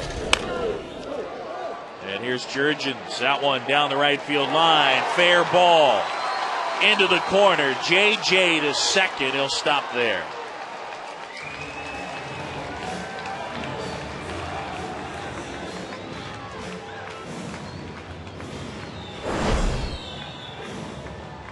First pitch to the pitcher, and he goes the other way.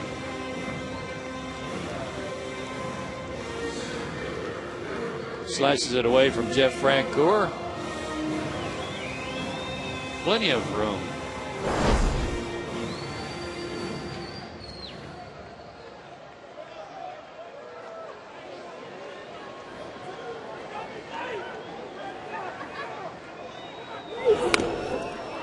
McLeod pushes that bunt up along first. Jurgens to third, one away.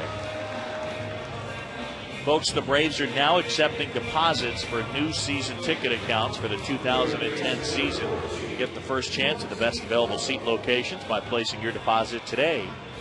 Check out Braves.com/deposits or call 404-577-9100.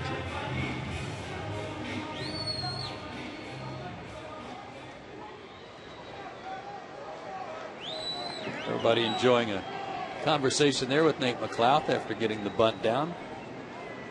Bobby appreciated the effort to get the runner over to third base. Infield in.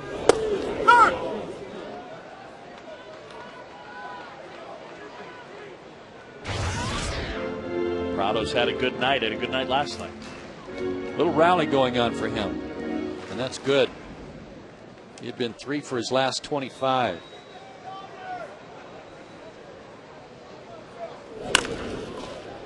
Towards the hole, off the glove of Valdez into left. Jurgens in to score, and the Braves lead it 7-2.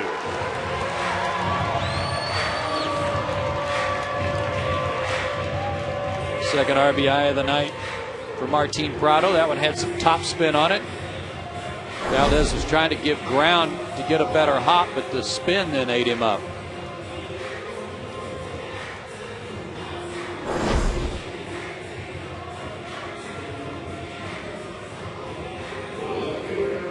Everyone among the starting 9 tonight has a base hit except for Infante.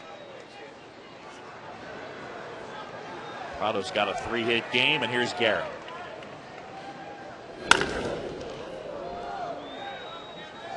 Not to get ahead of ourselves, but I'll get ahead of ourselves. It's going to be an interesting series this weekend. I think it'll be fun to watch. A lot on the line for Atlanta. The Phillies still trying to nail it down in terms of the division, and good pitching matchups. Hudson and Happ tomorrow. Braves would like to put a thumping on Happ just to try to help Tommy Hansen's Rookie of the Year chances. Not to mention keep the roll going. Vasquez and Pedro Martinez. Pedro Martinez is 5-0 with the Phils. And then Hansen and Cliff Lee on Sunday.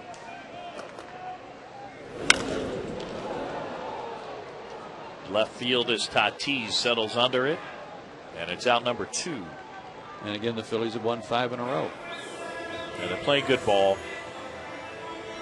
You know they're going to score. They catch it pretty well. It's a good team. I think the other thing, too, with the Phillies, they play hard. Yeah, nothing comes easy against them, that's for sure.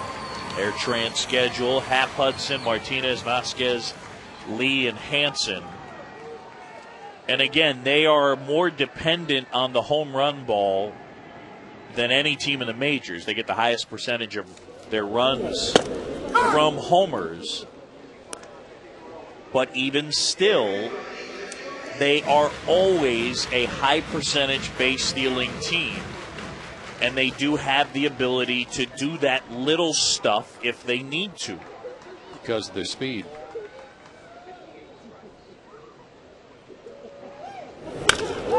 That's roped left field. Slicing, and Tatis is there to make the grab. McCann is retired, and that's the inning. Braves add a run. It's 7-2 as we go to the 7th.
By Texaco.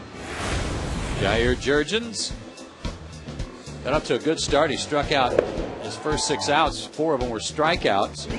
Had a perfect third inning. He's fanned 5 in all. He's walked 1. Given up a couple of runs. Only 1 was earned. And he leads by that 7-2 count. For the year, Jurgens, he's allowed 2 earned runs or less in 22 of his 30 starts. But in those, he's received no decision or a loss in 13 of them. That's amazing. Hard to believe.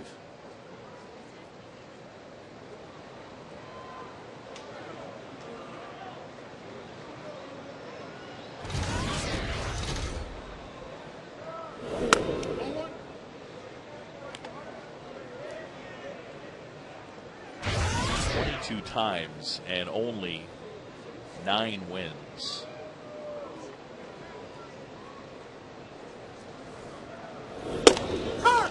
Finish that thought on the Phillies with respect to Atlanta, Boog. Braves are 9-6 against the Phillies this year, 4-2 here at Turner Field. This will be the last time they'll see them this year.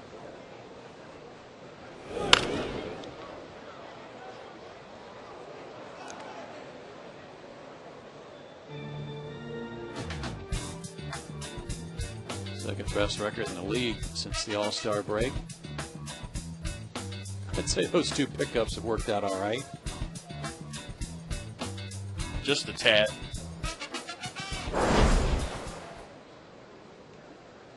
Band is sounding good tonight.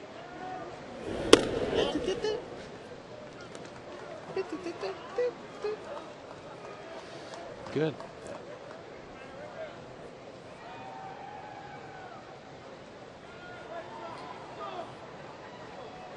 Comes JJ with the 2-2. And a little roll over to second that Infante handles. And 1 up and 1 down. Dave Baker, take note. Time now for a money and energy saving bright idea from Georgia Power. Look for the Energy Star label when buying new appliances. Go to georgiapower.com for more energy saving tips. Georgia Power, a Southern company.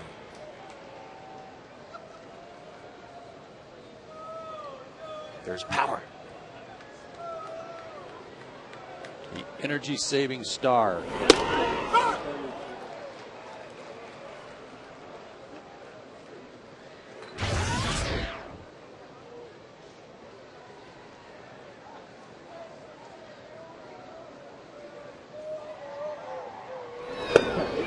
Braves win tonight. They'll be 78-68, a season high 10 over. With 16 games left in the season, to get to 90 wins, they'd need to go 12-4. They can do that the way they're playing right now. I think they can do better than that the way they're playing right now.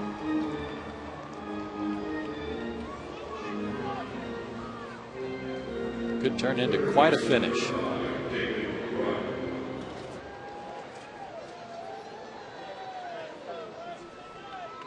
Marlins lost tonight.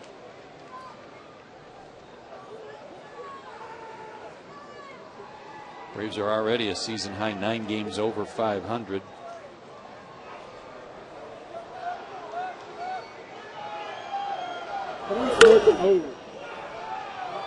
In the air left field, shallow, Anderson.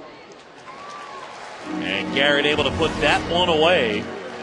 And JJ gets him 1-2-3. And that was pitch number 100. Oh, take it out, band. Let's stretch. Feel the music.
Back here at Turner Field after a rain delay of a little over 2 hours.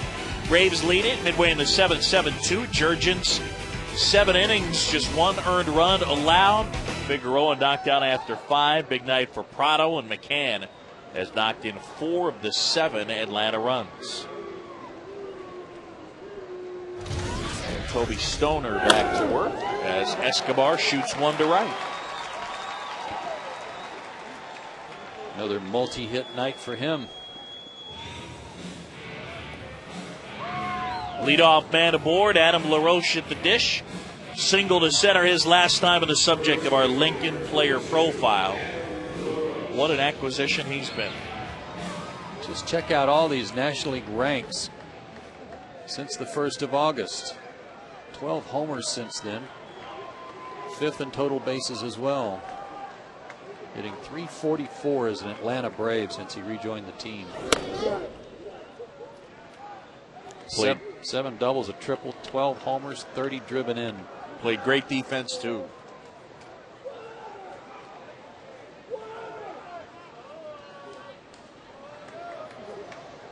Second half guy.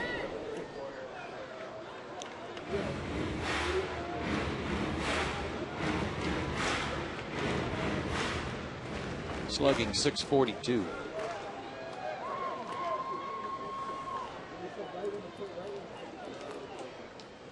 He's going to make some loot on the free agent market, whether it's the Braves or somebody else. He'd love to stay here if it worked out.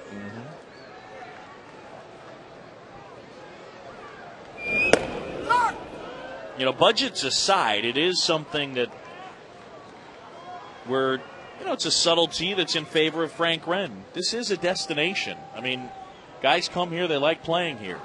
You know, we talk about Tim Hudson's option, he tried to say.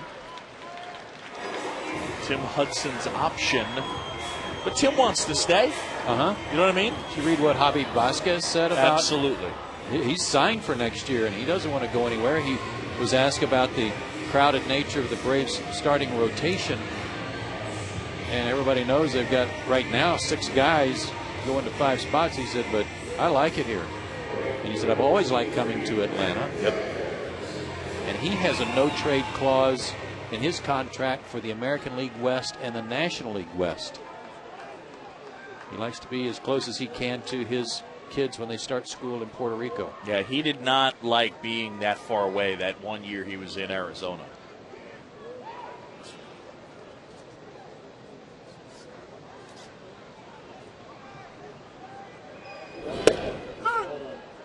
One of the things, too, Boog, is Bobby Cox and the discussions and quotes attributed to him in the paper in recent days about how he said, right now I'm trying to get this club into the postseason again. He still loves it, loves the competition, but hasn't really decided about next year yet. Valdez gobbles up the ground ball, steps on the bag, and gets Diaz. So a double play, and Escobar down to third. 2 gone.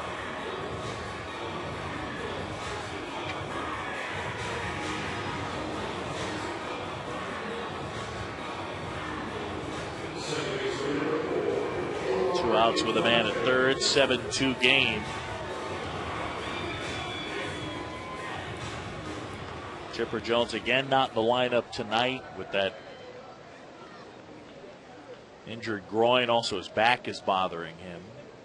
And Chipper reiterating before the game to the Associated Press about the possibility of hanging him up if the numbers next year are the same as the numbers this year.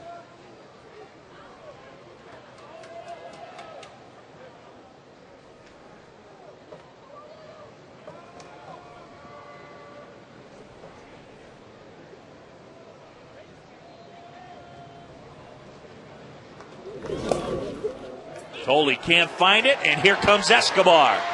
Tag out at the plate. And you now can't believe it. It looked like he got his foot in there.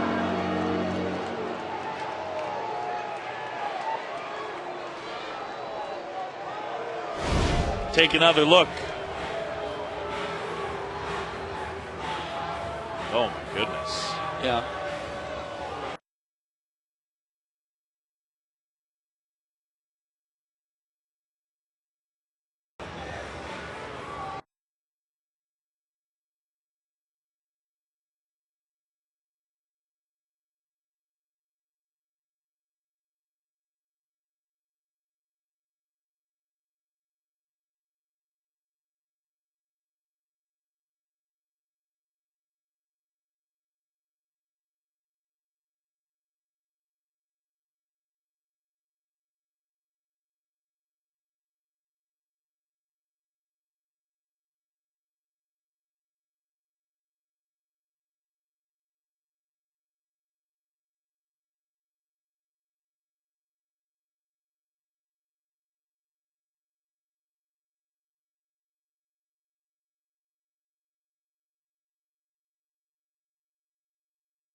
Wave them in the air like you just don't care. AT&T call to the bullpen. We're calling on Eric O'Flaherty. Appearance number 71 for the lefty. He's had a good solid year. 3.08 the ERA. Only 3 extra base hits against left-handed, given up to left-handed hitters this year. And he'll face a lefty right here.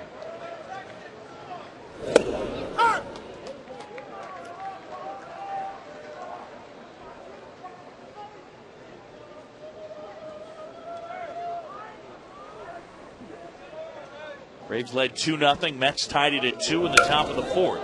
Oh, man. Holy smokes. You talk about right on his thumbs. Chip called that a get off me pitch the other night. That was serious get off me. I mean, the bat exploded and the ball just dropped right there. Wow. Oh, my. I think Murphy went, man. And the ball just drops right in the batter's box.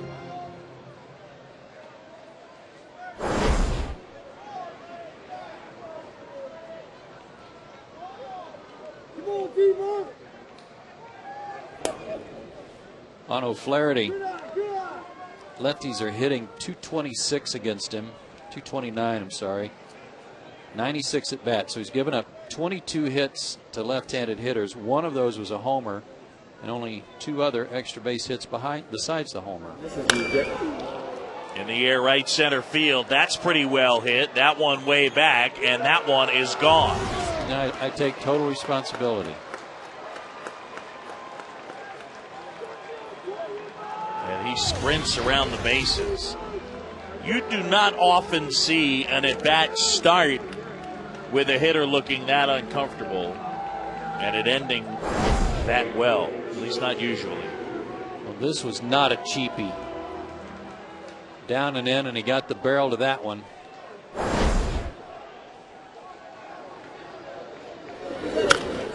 It is, by the way, only the 5th overall extra base hit he's given up the whole year.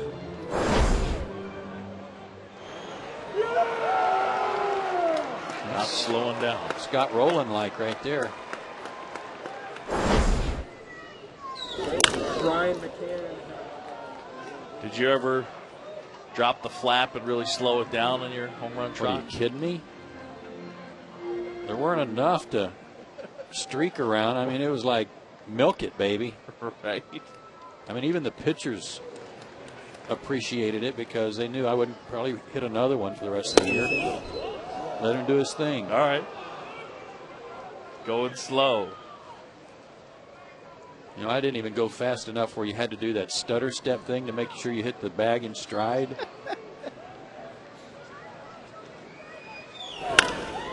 Hard hit up the middle and a base hit. My problem was that because I never hit enough of them to know, I was running like Murphy was until I got about halfway to second and realized it had gone out, and I only got to really jog the second half of that trip.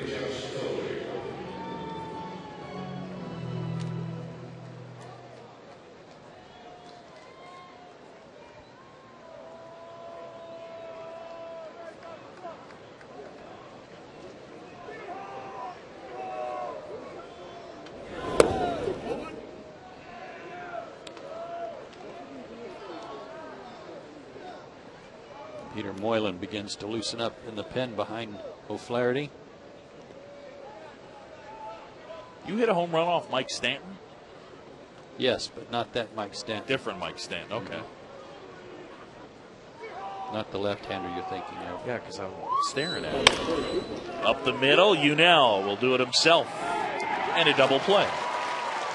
Jeff Francoeur was smart. Look at Unell tapping him as he goes by. Francoeur knows all about Unell's arm and how he will get runners to get down. So Jeff got down about 60 feet from, or 30 feet from second base. Had time to get down there and break it up.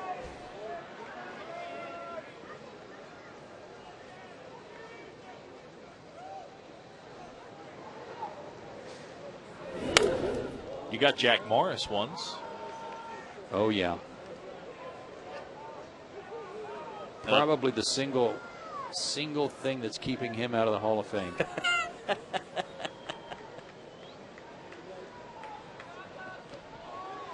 I cannot wait to see Bruce Keeson, by the way, next time I see him. Oh, yeah. There's going to be a double team of trash talking for the two of us. Oh, yeah. Oh,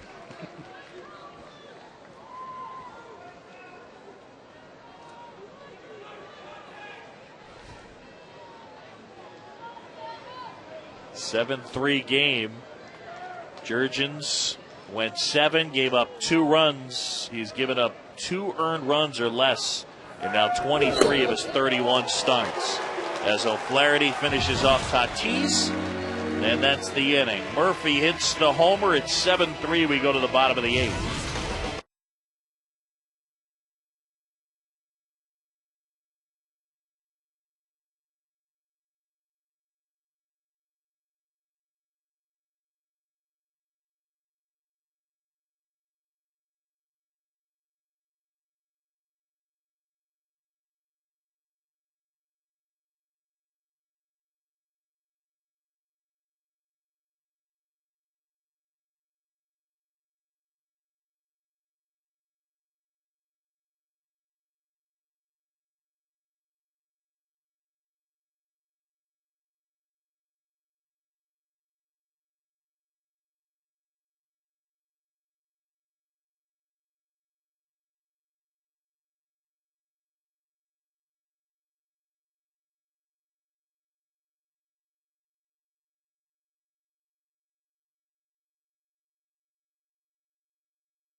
Simpson 7-3 game.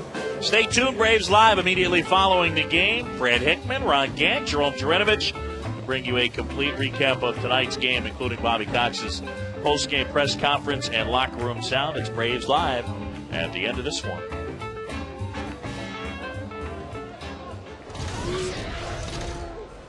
Stoner deals to Infante.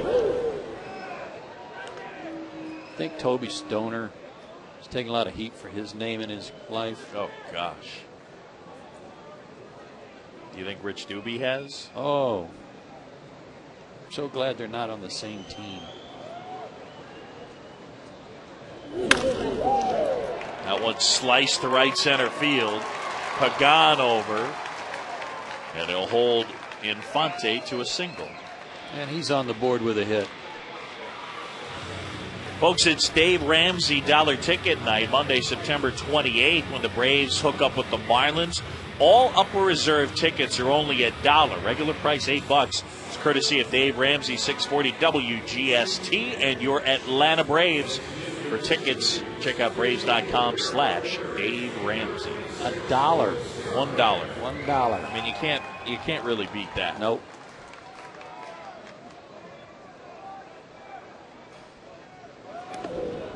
Brooks Conrad up here.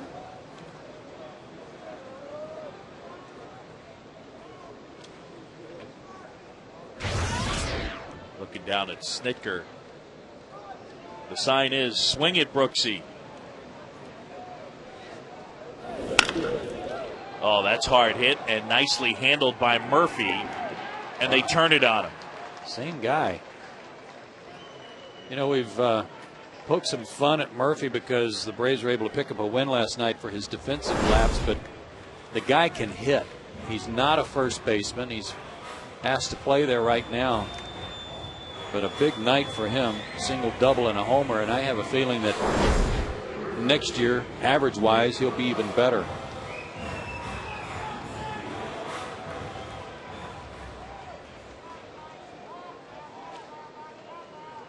So here's Nate McLouth. And he gets under this one, a pop-up. Valdez has it. And that's the inning. We'll go to the ninth. Braves try and nail down a 7-3 win.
That man, our Airtran, how far did it fly? Homer, Brian McCann.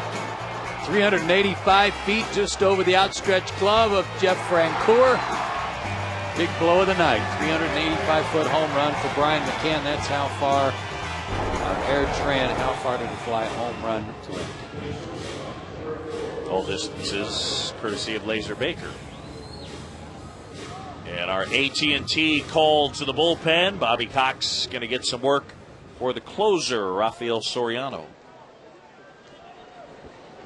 He's had a few days off. Hasn't pitched in this series. Last game he was in was on the 12th against the Cardinals. That was JJ's start, was it not? It was. So it's been a bit. Actually, no, JJ pitched on the 11th. I believe. You are correct, sir. Because he had the red cap on. Right.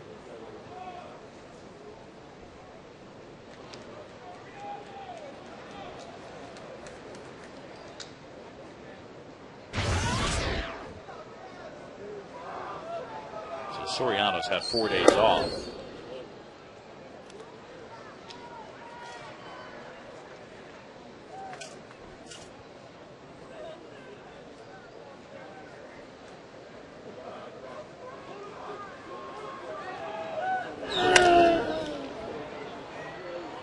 Right field, Diaz, and there's 1-1.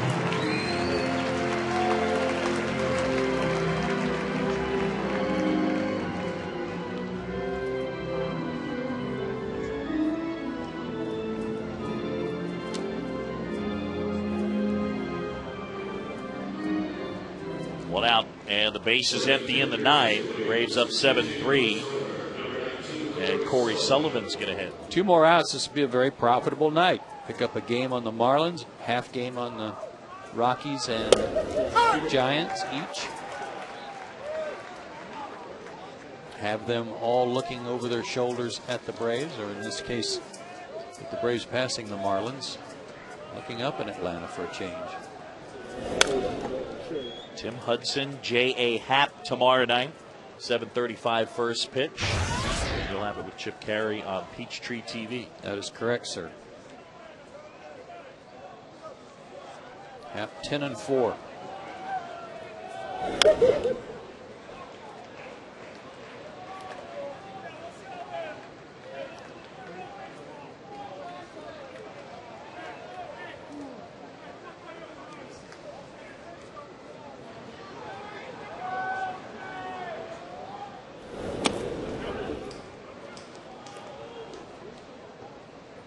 For the Braves right now, the focus still is trying to get into the postseason, but with Happ and Hansen both scheduled in the series over the weekend, we could start to have a better idea about Rookie of the Year in the NL as LaRoche gloves that one, and the Mets down to their final out.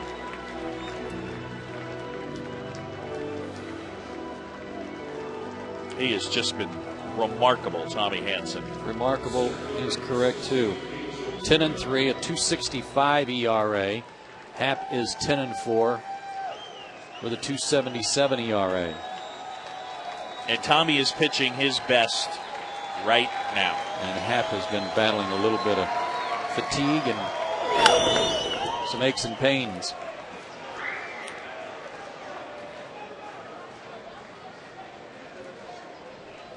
Tommy's been handling all the attention real well, too.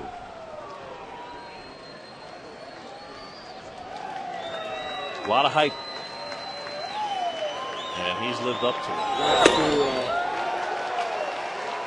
it. 95 from Soriano. Took him a couple of hitters to get loose, but he's bringing it now. Braves a strike away from their 7th win in a row.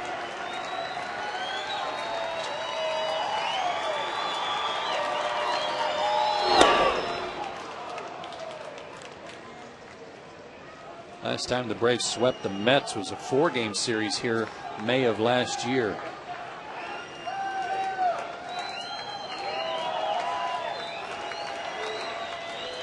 I remember that series well. Little roller up along first, but it's foul. Last time they had a 7-game winning streak was July of 2006. That was wrapped around the All-Star break.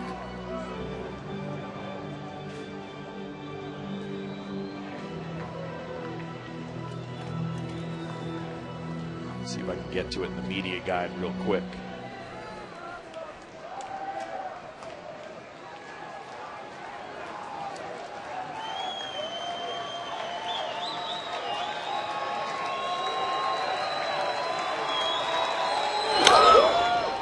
Fair ball, and that one towards the right field corner. And Pagan towards second, and he's going to make it to third. He's going to have a triple.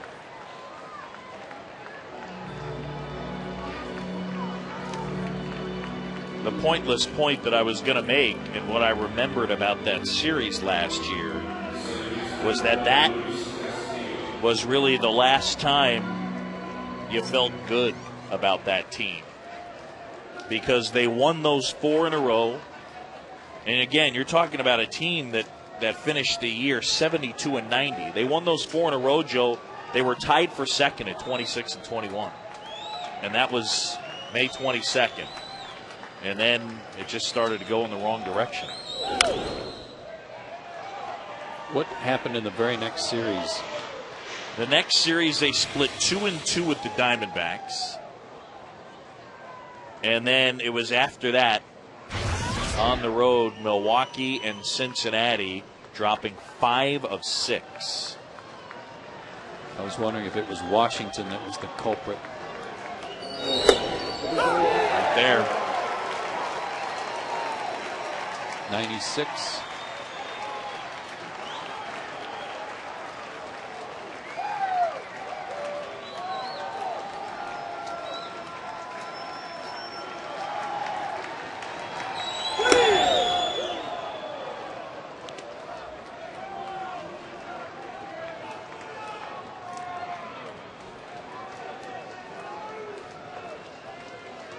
A long, wet night as the Braves and Mets sat through a rain delay of 2 hours and 3 minutes.